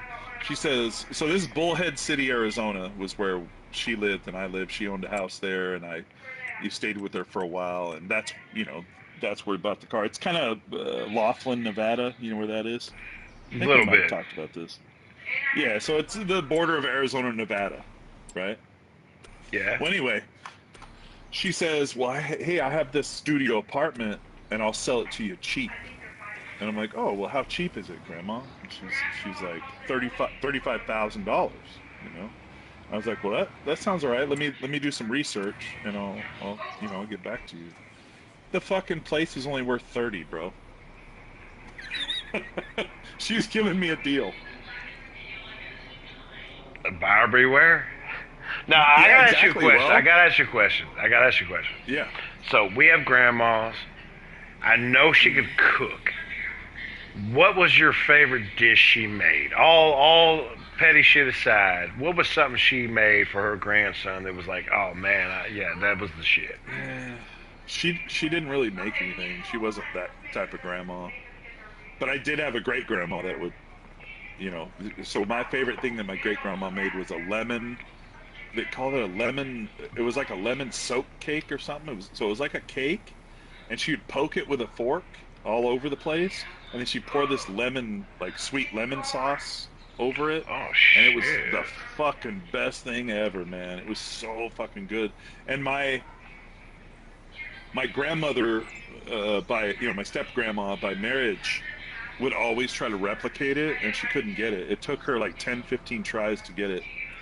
Yeah, Manchester lemon pound cake. That's definitely not lemon pound cake with the syrup. No, it wasn't lemon pound cake. Yeah, I can't remember. My mom might know what it is, but yeah, it was good, man. It was my favorite fucking favorite thing she made. And she was one of those grandmas that, the great grandma. She's one of those grandmas that would make something for everybody, whatever the favorites were. Like my favorite was pumpkin pie. She'd make homemade pumpkin pie. My brother, she'd make lemon meringue. She had everybody's favorite, and she made sure she did it. That's just how she was. God, and she's speaking from of Louisiana, so, they don't fuck around. So yeah, she didn't fuck around. Weird you brought that up because it wasn't a loaded question, but since you brought up the cake thing, so my grandma used to make this cake, and they called it Robert Redford cake. I'm 45, so apparently he was the Brad Pitt of their time. And I asked him one day, she named it that. It wasn't that great, dude. I mean, don't get me wrong, it was probably great by my standards now, but when I was a kid, it had like pecans on it, or walnuts, and I was like, oh. But I said, why is it called Robert Redford cake? Like, in my mind, I'm like, who the fuck is that? And they go, oh, well, he's just so good looking, and the cake's so good that they just called it Robert Redford cake. And I'm like, to this day, I couldn't name a movie. But he was apparently like the Brad Pitt of the time, or whatever. Yeah. Robert Redford. Well, I think he was in Bullet. That was like one of the famous movies. You ever seen that? Well, I seen Bullet with Mickey Rourke and Tupac. But was that a remake or something? No, not that one.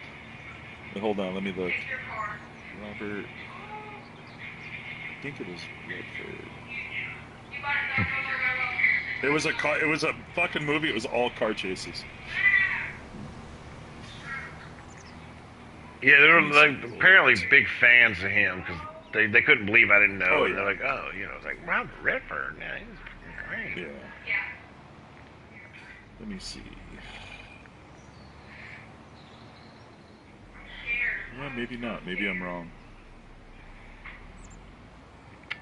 It sounds. He was Burt Reynolds-ish, back in the day or something. Yeah, Burt was fucking. I love Burt Reynolds, man. He was great. Fucking. Those are some of my favorite movies. Old movies, the Bandit movies.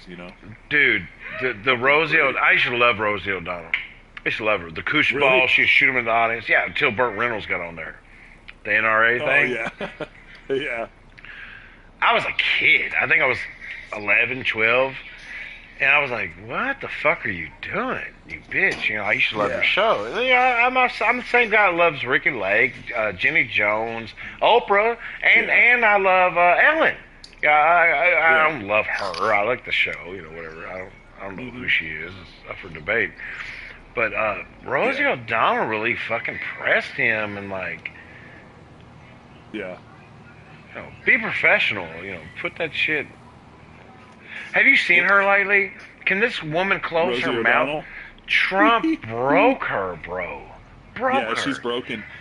She was. I saw an article today that she was questioning the 2024 election. Yeah, I saw that. She's moved to Ireland. She lives in Ireland now. I was like, how do you question it? There's nothing to question.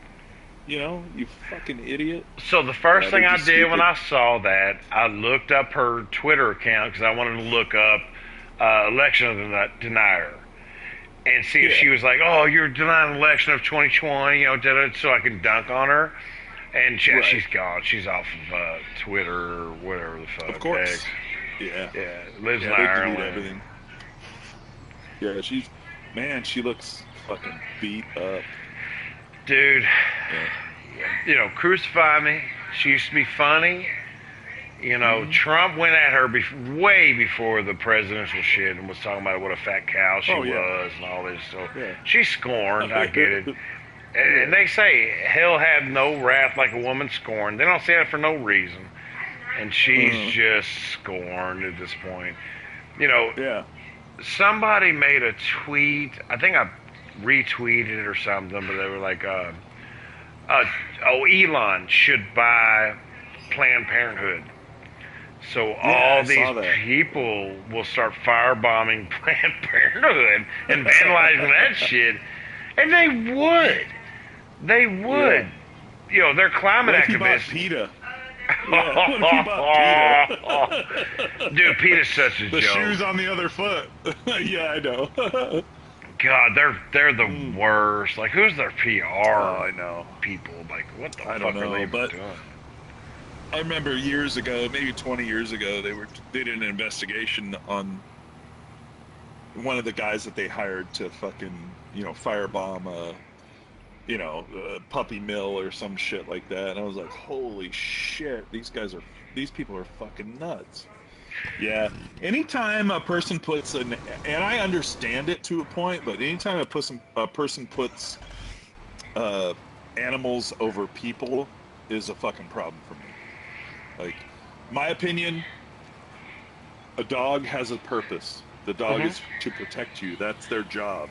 A cat has a purpose. A cat soothes you. It makes you feel better. Like when you're stressed out, you pet a cat, they start purring, it makes you feel better. That's the whole point, of having an animal. They're not better than humans. They're not more than humans. They're animals. Tilly, yeah. Tilly's over here by me. She can attest to this. It's a true story. Real quick, I'll be simple. So we had this cat, Winston. Loved him. Winnie Boy was my favorite. One of my favorite cats. So you remember Winnie Boy? Ah, fuck you. So Winnie Boy was the best. So one day I am fucking in my car.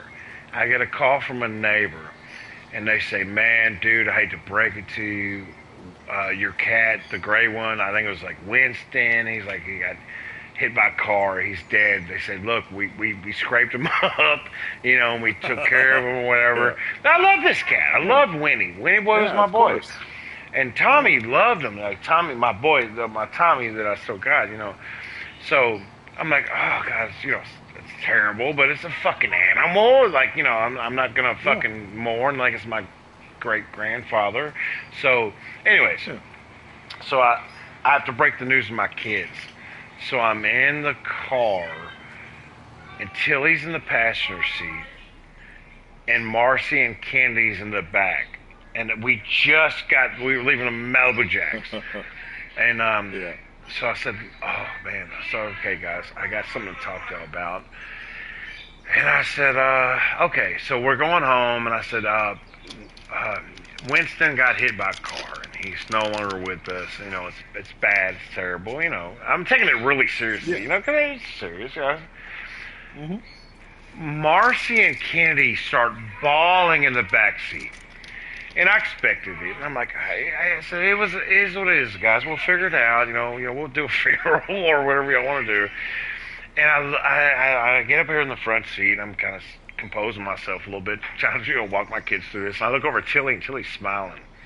And I start busting out laughing. I said, "Dog, don't." And Tilly's like, because Tilly knows. Now I understand it now, because now in retrospect, Tilly's got ammo, dude. 2 weeks go by. So we did family game night every night. Or not every night, excuse me, Friday nights. Friday nights we did family game night. So I have this game, and we have to put out these cards. And these cards would say random shit, and all the kids had to write on this dry erase card their answer or whatever. It was stupid.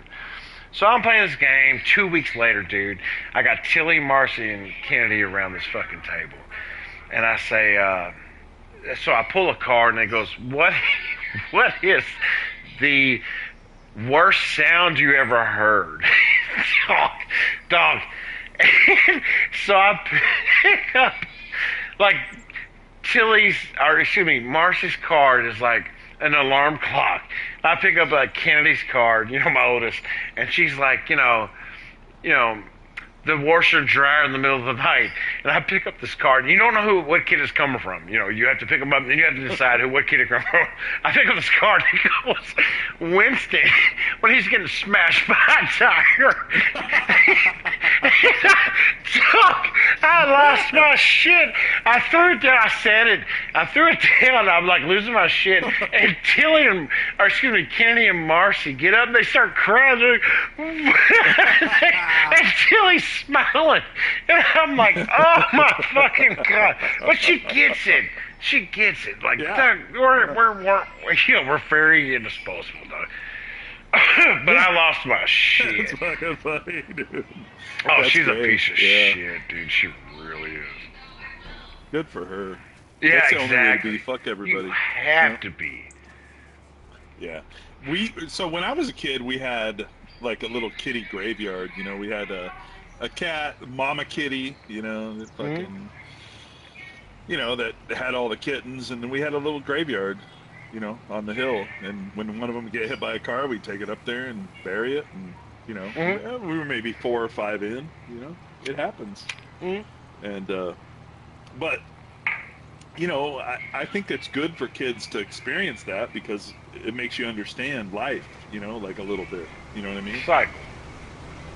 Yeah, like the cycle of life, and you know, life is precious, and you know, all that shit. You know, they're just, you know, like we talked about, they're too fucking sheltered, man. Well, they'll understand that, and they won't go out waving a Glock Yeah. and just shoot into a fucking crowd. It's like you value True. life, Uh-huh. you value your own, you value others. You know, it's Yeah. crazy, dude. People are really playing around with like over Jordans, or you know, stepping on my foot, or you know, you bumped Oh, into me in a fucking club. stupid. It's like, are you serious?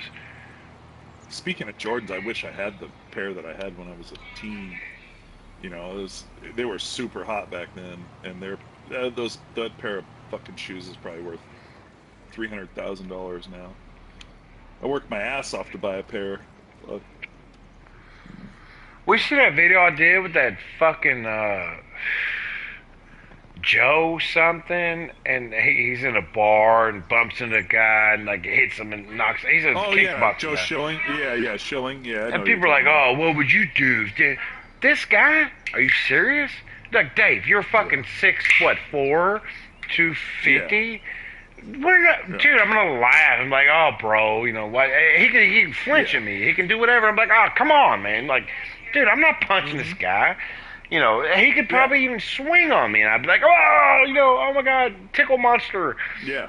This guy went after that guy. You know what I'm saying? That's not what tough guys Yeah, it was do. all set up. It was all Yeah. set up too. You know, it's crazy. One of my buddies knows him and goes, so you know, because he's a Muay Joe Thai guy. Schilling's his name. Yeah, he's Joe big about Schilling. Muay Thai. Yeah. So one of my buddies lives in. I don't know if I told you this or not. So he used to have a grow operation in California, you know, and he ended up selling it. You know, somebody offered him a lot of money for this deal, and you know, he ended up selling it. You know, he just did distribution for a while, and then he moved to fucking Thailand and The Joe started his Schilling business guy? in Thailand. No, my buddy, one of Oh. the best dudes one of the best people I've ever met, man. He's a felon. Used to run drugs, or not drugs, but guns, in Chicago. So he'd go to Wisconsin, buy guns, and take them to Chicago and sell them because you can double your money. You know? Yeah, Because you could the buy them. laws. Yeah. But I'm telling you, man, one of the best people I've ever met in my life. You know, just fucking one of those dudes. You walk up to him, he's like, "Oh, what's up, brother?" and give you a big hug, and you're like, you know, like you can feel it. You know what I mean? You can feel how good he is. This is warm. And anyway, yeah. Oh, yeah, it's warm. And so he moved to Thailand and started his business out there, and he knows Joe Schilling, you know, and you know, I think he trains at the Muay Thai, you know, place, and he does jujitsu and all that shit. Well, too. you know, I caught just for some exercise. obvious shit off that, and people are like, "Oh no, Joe Schilling for this, sure. Joe Schilling that." But man, I'm going off what I've seen, and this guy targeted this guy. He knew, dude. Hell yeah. You call your shots, man. At that point, I don't. And the guy's little.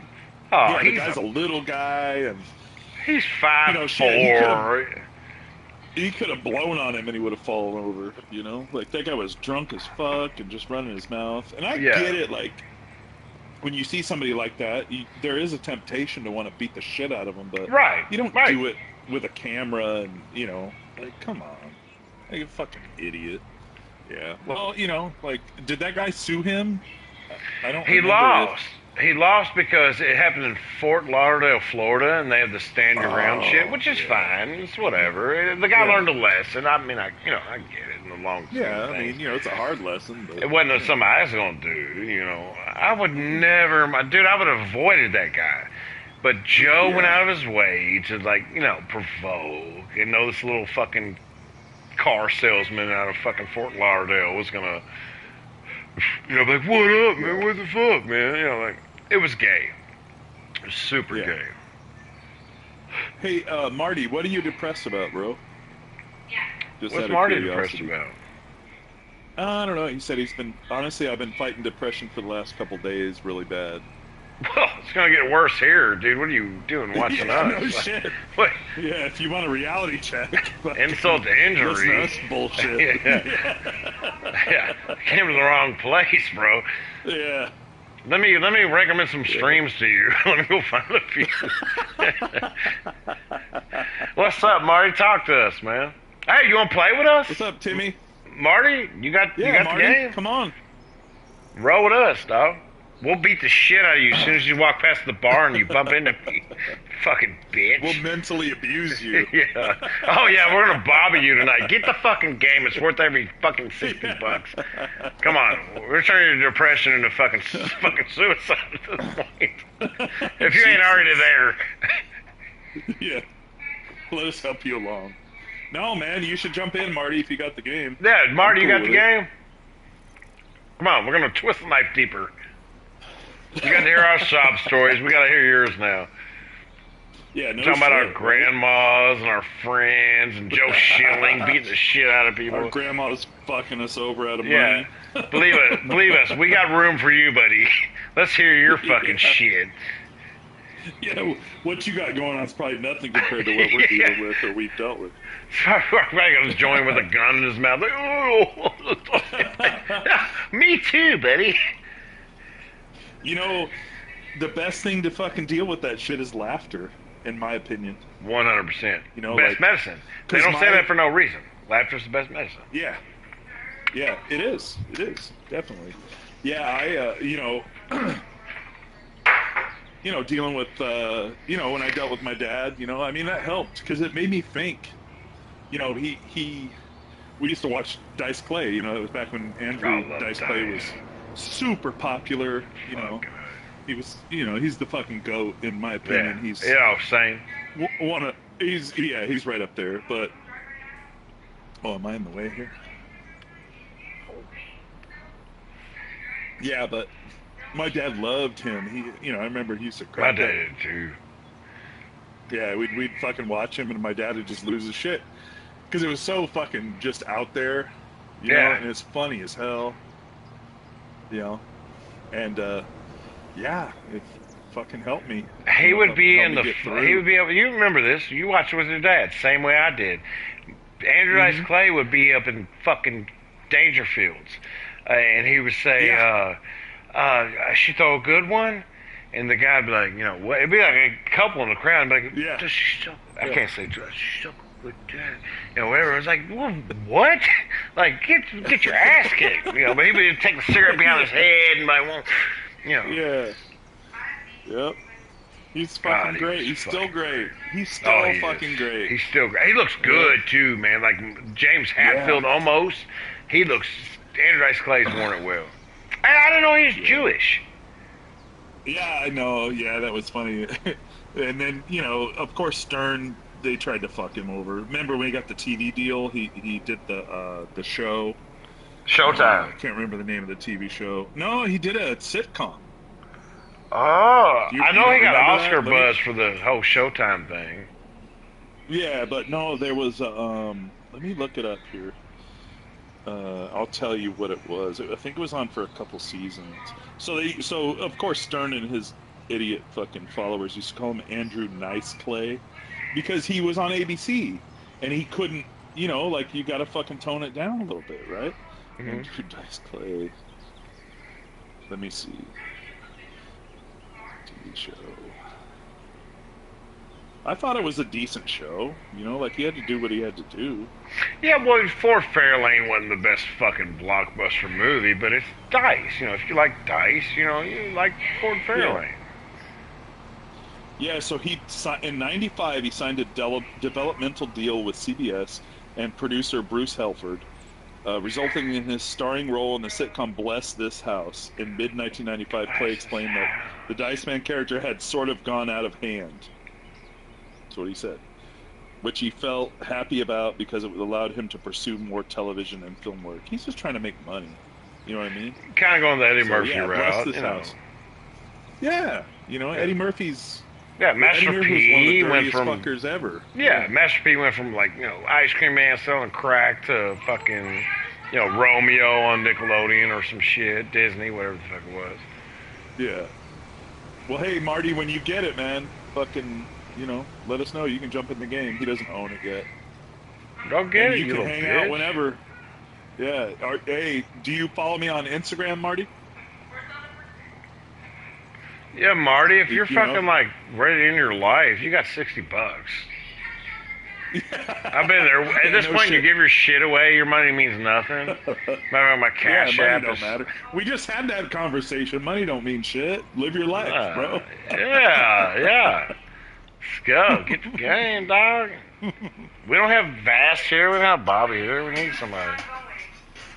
Yeah, Bobby's MIA. Unless he's lurking in the shadows. Yeah. Tilly, who you talking to? Oh, you don't have a shit. headset? Oh, my kids. Where are you at, Emery? Are you over here in Right the here. big field? Yeah. I'm Okay, here we with got a hang up here. We got a seeder trying to seed something that's already. Oh, I'm. Well, you know what? I'm just gonna hit it. I got the cultivator. I'm gonna hit get out of this. here. Oh, you're gonna hit it? Okay, let me Yeah, just I'm back gonna go this ahead and thing hit out it. and get this fucking thing out of here. Yeah. We're at the end of this harvest. I think they're almost full, anyways. Whoa. Hold on, let me We own piece of shit out that. of the We way. keep that. But this harvester we No, can I send was back. just, I'm just moving it so you can cultivate. And Oh yeah, that's still gotta go. Yeah, we still gotta plant the rest of it. Oh, excuse me. Yeah, the Dice Man is awesome. One of my favorites. Yeah, he's fucking original. I remember renting the VHS tapes of him and shit when I was young. Funny as hell. Alright. And I love that everybody hated him. Could you imagine if he fucking came out now with all the woke bullshit? He would go nowhere. I think the same thing about Eminem. Eminem was all about For faggot, sure. Yeah. homo. You can't. But he's he's playing the game now. Right. Oh, he's Ellen generous. Oh, for sure. Let me get that harvester out of there too. Yeah, I'm trying to get him out of the way. Is it rented, the harvester, or do we own it? Yeah, no. As soon as you empty it, pull up to your truck and empty it, and then you can send it back. Yeah. I got Okay. Let me grab it. Get over here. And then we can get that planter going. Marty, you can play this on PC, Xbox, I think. About anything. Oh, you don't have a console, Marty?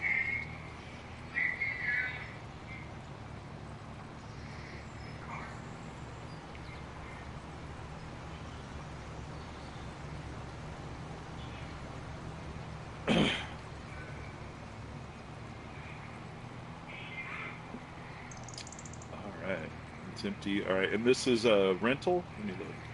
The harvester. The harvester. This. Yeah. Return. Yeah. Okay. All right. And then let me get this thing out of the way. Oh shit. And then I'll get that planter. I'll get that planter running on the rest of this real quick.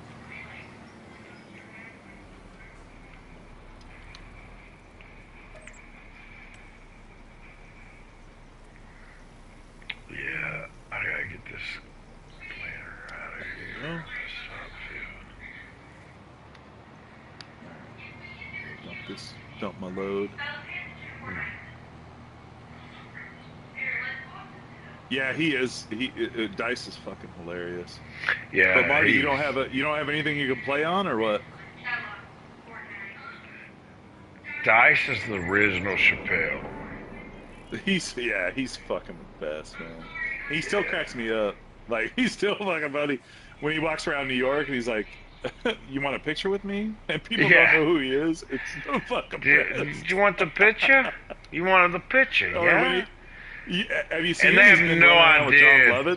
Lovitz. No, Yeah. I didn't see that. You But this guy's didn't? Oh, he's running around with comedy John Lovitz. royalty.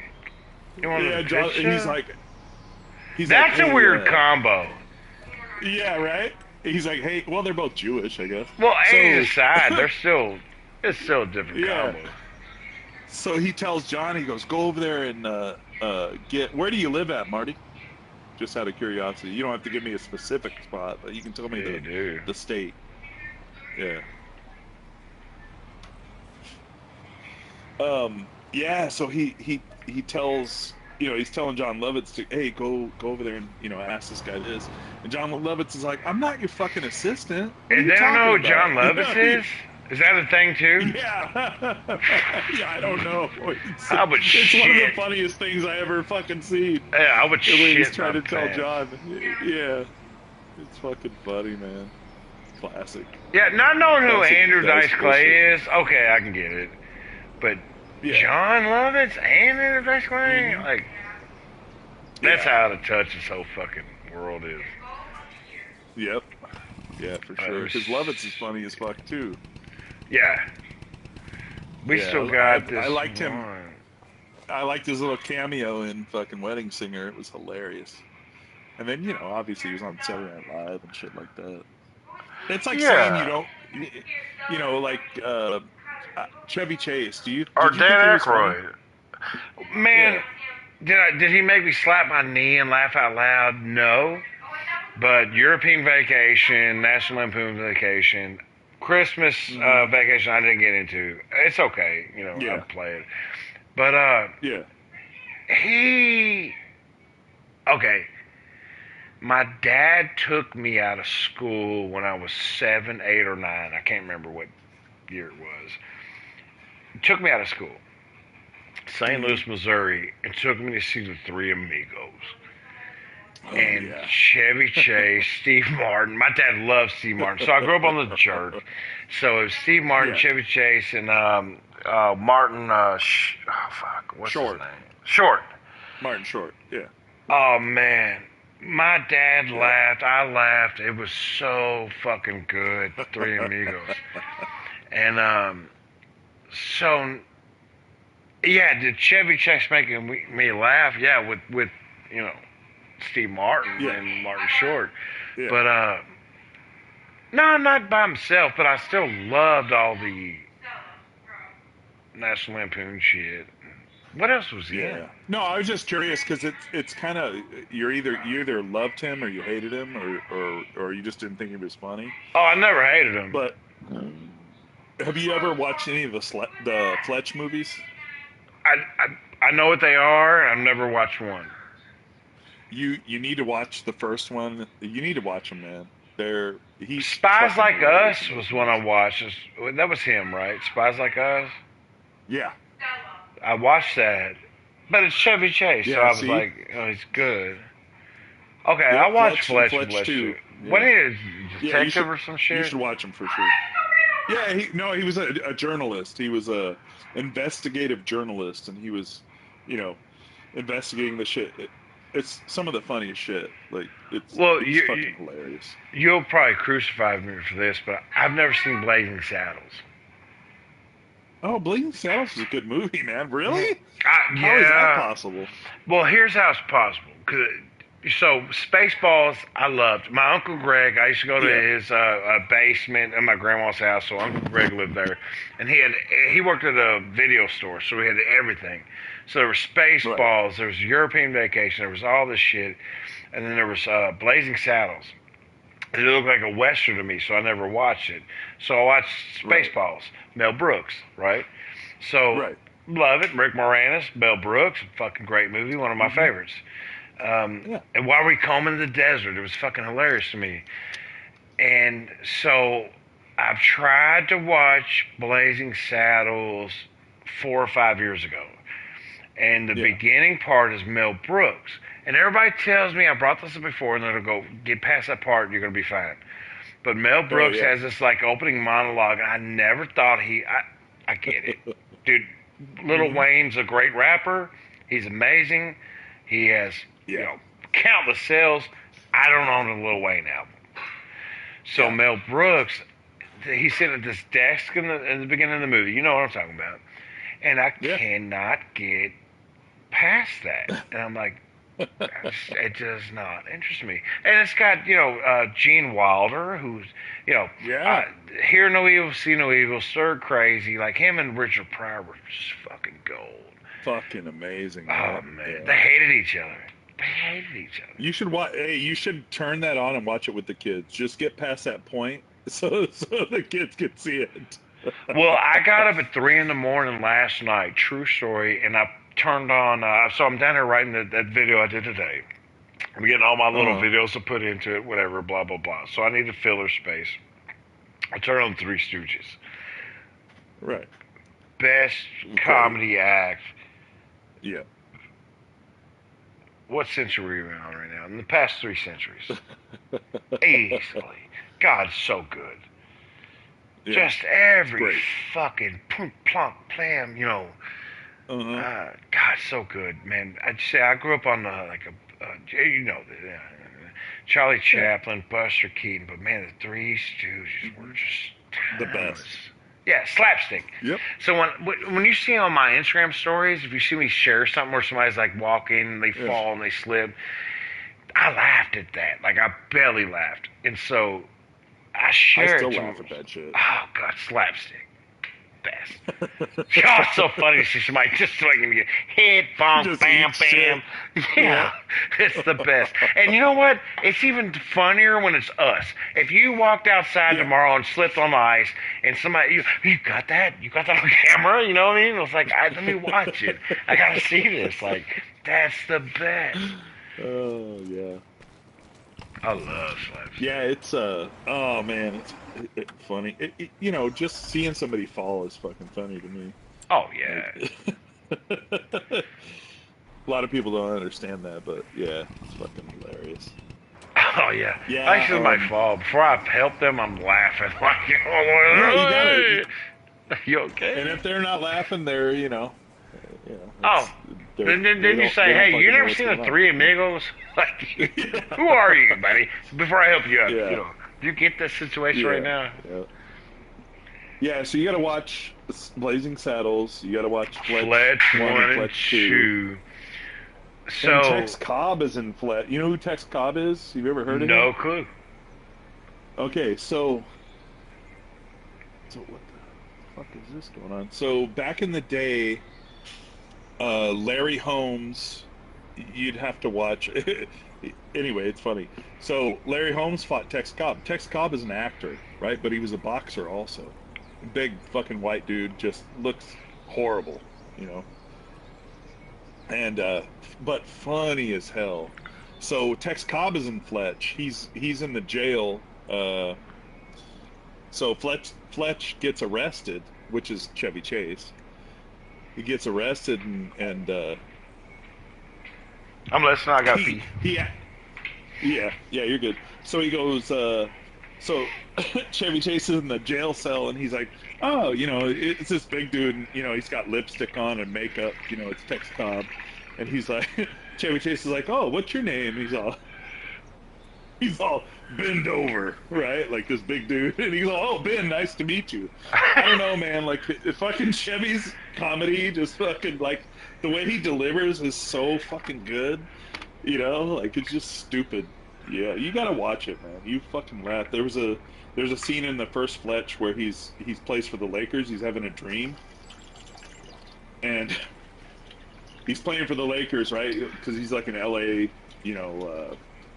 reporter, and he's playing for the Lakers in this dream. And it's funny. The announcer's all, he's 6'4" with the afro 6'9", right? Like the afro counts to the side, and he's got this big ass afro. The fucking movie is hilarious. My brother and I fucking love those movies. Remember we could say shit like that and nobody was like, "Oh, he's an African American, you can't say that." It's like, god damn, like we used to be a the 80s, 90s, that was like really the early 2000s. You had Scary Movie 2 and shit like that. We Yeah. could really play on this shit. Nowadays, oh my god, it's a minefield. Yeah, yeah, you gotta tiptoe around everything. But yeah, you gotta check those out for sure. Just put them on your list. You'll fucking laugh. Caddyshack. I know you don't like Caddyshack because I think we've had this Yeah, I conversation tried. before. Now I've really had. Yeah, you know that. I've tried to watch Caddyshack a few Yeah. times. Now No, Fletch, I I've know. never tried to watch. Blazing Saddles, I can get through the Mel. Everybody said that. They get through the Mel Brooks part, and you're gonna be laughing. Mm-hmm. And Gene Wilder's in it. I love Gene Wilder. Oh, dude, fucking Willy Wonka and the Chocolate Who else Factory. was in it? What's his name? Oh fuck! Hold on, let me look. Man, you're gonna fucking you're gonna know this guy for sure. Blazing Saddles. My dad loved this fucking guy. Blazing Saddles cast. If your dad Mel loved him, my dad Brooks. probably did too. Yeah, dude. It was fucking Slim Pickens. Remember him? Black guy? He's a yeah. He's from he's in a shit ton of movies. He's like the guy that runs the slave crew because they have like a crew of slaves. No, it's a Fucking white Slim guy. Pickens is in it. Yeah, he's a white guy. Look him up. Yeah. Oh, Slim I said black guy. Pickens. I have no idea who that guy is. Really? Oh man. He Yeah, my died in dad loved him, but, '83. you know, So just think about that. 83. He must have died Yeah. right after that movie. Yep. Yeah, he was funny as fuck. Yeah, you definitely should watch it, man. You have to. Like, if you're a comedian, it's like a go-to. If you get past that part, like the racism and shit, it's some of the funniest shit ever, you know. Yeah, And get past I was the like part. amazed that Gene Wilder did it. You know, I was like, holy shit, Gene Wilder's in this. Yeah. it's But funny. look at this. Get past the part of the racism and shit. Back in 1985. No. Don't get past the racism. Get past that first part with. Well, I with, know the whole movie's racist. Yeah. But look. Back in 1985, me, you, and like 10 black people could be surrounded in a movie theater, and Oh, yeah. it was fucking hilarious. Like nobody gave a Yeah. fuck. I hate this shit. Nope. It's a minefield these days. Stupid. Yeah, you're right. But yeah, you'll really like that movie, man. I think it'll open your eyes up a little bit. It's fucking funny. But that's how it was back then. What about like Cannonball Run? You ever watch those? The Jamaican guys. No. That was no. That's a Disney movie. Cool Runnings. No. Oh, that's what I'm thinking. About. Yeah, Cool Cannonball Running. So Run. Cannonball Run was great fucking movies too. Comedy. They had Burt Reynolds. What the hell was his Okay. name?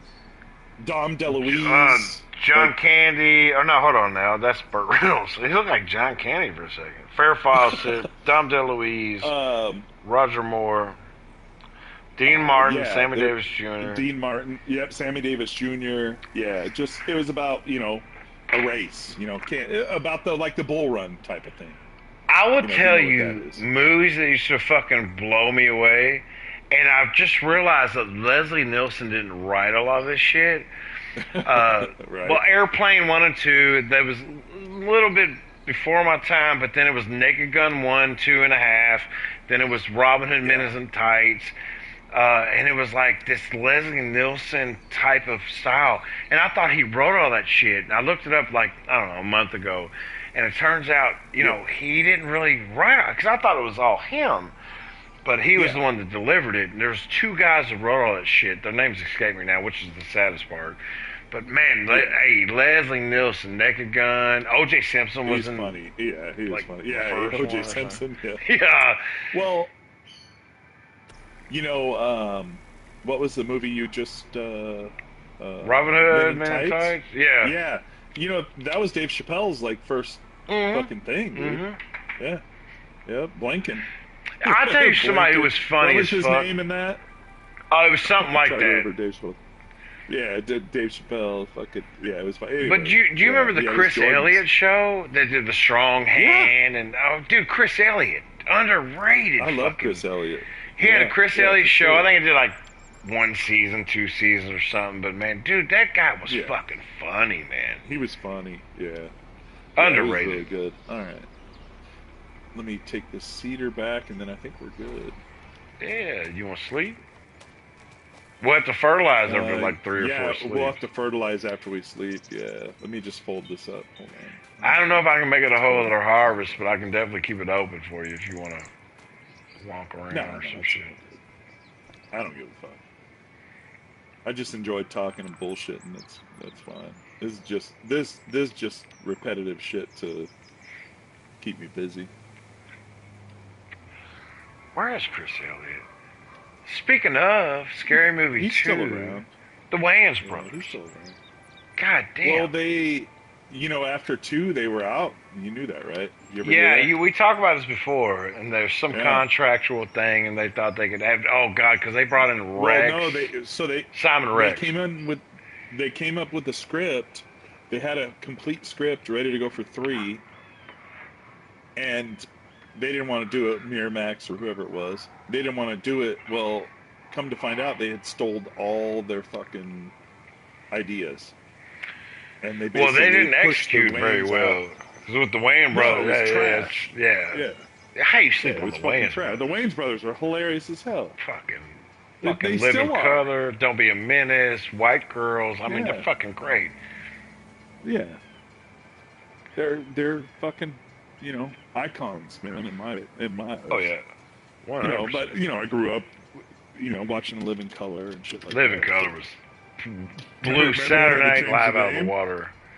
No, did they? Remember when they? Yeah, so Living Color was a band. I know Live in Color, Cult of So- Personality. I know that. Right. So when In Living Color came out, it was called Living Color.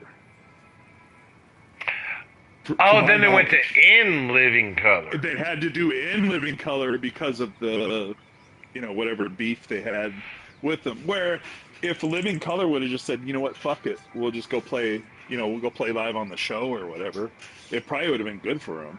You know what Well, I mean? let me say this, because that Live in Color, Cult of Personality, fucking headbanger shit. When they come out on stage, they were black with like fucking sweat or leggings on. I'm like, what the fuck's going on? Yeah. I hate to call them a one-hit wonder because I don't know any other song by them. Though. Really? Yeah. No, they're not. They still tour right now. They're still touring. Yeah, but name another song. Open Letter. Fucking. Is Open Letter they had good? a bunch of. Yeah, it's a good song. It's kind of about like slumlords, like landlords that are fucking scumbags and shit. But When it's a I good hear song. Cult of Personality, bro, I'm like fucking. Oh, fuck. It's one of the Yeah, you greatest can't. jams of all times. It just fucking shreds. It's awesome. And Yeah. I love the guitarist because he's so fucking dirty and, he just. The seems solos, like when they play killer. live. Yeah, he just kills it. They all do. They do a great job. But I don't You know think what they're still one-hit tours? wonder, Well, because I only knew that one song, but you know who still tours, and I think it's really cool. It's kind of a one-hit wonder. Digable Planets. I'm cool like Oh, yeah, that. yeah. I'm fresh like that. Oh God, this group I used to love and crucify me because I was into Metallica and Justice for All, and I was also into Arrested Development. I'm Everyday People, Tennessee. Take me to another place. Take me, man. That shit was fucking great. The music was so good back in the day. So good. Yeah. Yep. Fuck. Yeah. Have you ever seen Fear of a Black Cat? I've seen Fear of Black Planet by EPMD, the album. Okay. Fear of a Black Cat. So you need to. So Fear of a Black Hat. Hat. It's Hat. Yeah. So it was kind of an independent film, right? Oh, it's a film. You want to come back in? Yeah, it's a movie. Yeah. You not coming in, dog? Okay. I'll just bark now. So it was kind of an independent movie, right? Like, and they kind of made fun of like Ice-T and NWA. So NWA was called or NWH is what they called it. It was because it's the movie's all about like hats. You know what I mean? Oh, sorry, I didn't see you were sleeping. Oh no, you're okay. Um, So when yeah, you go say ahead, this as Shaggy. NWA thing, I think about like CB4 with Chris Rock. Yeah, so yeah, it's similar to that. I think it like kind of influenced those movies, right? Like that and Don't Be a Menace and shit like that. Hmm. Well, fucking great movie, right? It was NWH was niggas with hats. Like just it's the fucking dumbest shit ever. Well, there's a scene in the movie where so they all kind of break up and they go their separate ways, right? Like Ice-T has a song called Booty Juice and fucking something about my nuts. You got to watch it. It's fucking great, right? And then the little guy that's supposed to be like Eazy-E, he's like supposed to be this gangster rapper. And then there's one guy. What was the name of the song? What was the name of the group? It was like a peaceful like rap. Uh, Kid and Baby You Send Me. Play. No, Oh, remember De La that? Baby Soul, You De La Send Soul. Me. Yeah. Baby, So you the one sing. dude, the one dude becomes like this. He's like one with Earth, right? Yeah. It's fucking hilarious. And the song he writes is about we all pee and we all poop. That's that's what it is, and it sounds just like that fucking "Baby You Send Me." It sounds just like that shit. God, that was Bro, a that good movie's song. yeah, that movie's fucking great. Yeah. Yeah, My Peanuts. That's the name of the nut song. And he has peanuts in his pants. Like he zips down his zipper, and he fucking starts shaking his nuts, and all these peanuts come Did out. this go to It's theaters fucking or was it like on a VHS? no, it was like VHS. It's one of the best. I'll send you a clip from it, and you'll see it, and you'll be like, "What the fuck?" So the guy that wrote that movie, he ended up like doing more and more movies, because of that one. And yeah, it's fucking great, man. It's just a funny comedy. They're making fun of all like the Ice-T character is Ice Tray, and then they had like That's Menace to Society. Or Don't Be a Menace or some shit. no, it was before that. It was way before that. But I believe it was Ice Tray was the guy's name, and it was like his solar career. It was like NWA split up, and they all went on their own path. And the guy that played Eazy-E, he always had guns, and then they had the reunion tour and like all this shit. It's fucking Oh, hilarious. let me ask you this. Hmm. Boys in the Hood or Menace to Society? I love Boys in the Hood's great, but Menace Society was Come fucking on. hilarious. Yeah, No, like, Menace you can't- Society, not Don't Be a Menace. I'm talking about Menace Society. Oh yeah, no. I like Boys in the Hood better Yeah. Let me bring this up to because you. I'm from there. I'm from the West Coast. Yeah. So, it's Yeah, it was kinda- definitely a West Coast movie. Compton, Slauson, Yeah. all that shit. Let me ask you this. Yeah. So one of my friends on Twitter, black dude, he posted something about when you get back into Rob, and there was like some millionaire that's washing his face in the ice, and like you seen the viral thing where he's like squeezing lemon juice on his face. But it's funny. So he was like, Yeah. "Oh, I got to get back into robbing motherfuckers." I was like, "I'll be your accomplice." So he's like, he put on this gif of people masking up, and I posted Yeah. a gif of motherfucking dead presidents. And I said, man, he's a little younger than me. I said, man, if you ain't never seen this, you got to see it. You seen Dead Presidents? Yeah, God, I think Yeah. that's one of the best fucking, great movie. yeah. Yep. Dead Presidents, man. Dude, Yep, I'm with you there. What? when they walk in on Chris Tucker and he's died from heroin, and Al Green, Yeah. I'm so tired of being alone, is on the fucking TV, it fucking sends me, man. Fuck, Yep. that's the way I want to go out. Well, minus Yep. the Al Green. Definitely the heroin. Oh, look. All right, so we got this started. I'm going to go. You ready to go? Yeah, are you jumping off? Yeah, I ain't ate all day. What time is it? I got on early. I got on like 4. Here's my 8:44 at your girlfriend. place. I knew it. I'm just kidding. I ain't ate all day. What'd you eat? All right, man. Texas Roadhouse. You ate Texas Our Roadhouse? children. Texas Roadhouse. Where's yours? Oh, what'd you bring me? Nothing. I barely even got to eat. Oh, she's not Nina. So, no, she's Schwan. Ah, don't do that, bro. Don't I'm do gonna that. go upstairs with you right now, and I will watch the kids. I've got it. They've been Don't look like it, but I do. awful. Really? They're in trouble. Riddy's not getting her phone. She's in trouble. Uh-oh. Libby never acts like that with me. Dude, well, it wasn't so much Libby. Riddy was awful. What'd she do? Just not listening. We were in a booth, and she's like putting her hands on the table and like walking up the back of the booth, and there's people sitting behind us, and not listening, yelling at me. Yeah, sounds like me.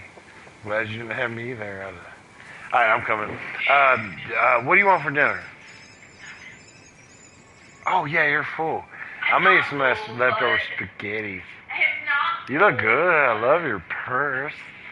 You look beautiful.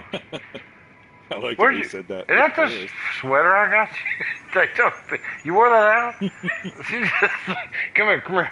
It's like, I got this sweater at fucking Daytona Beach. It was like $14 at the airport before I got there. I was like, I get a souvenir from a girl, dog. I get fucking bitch. I love that sweatshirt. I like it. I want one that says like Gainesville. Where's Gainesville? It's right up close to where that mud bog is.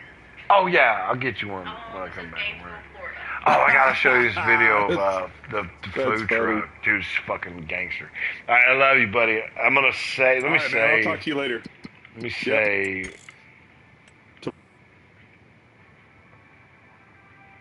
hold on. Chat. Cut you. All right, buddy. I'll see you tomorrow. All right, man. See you.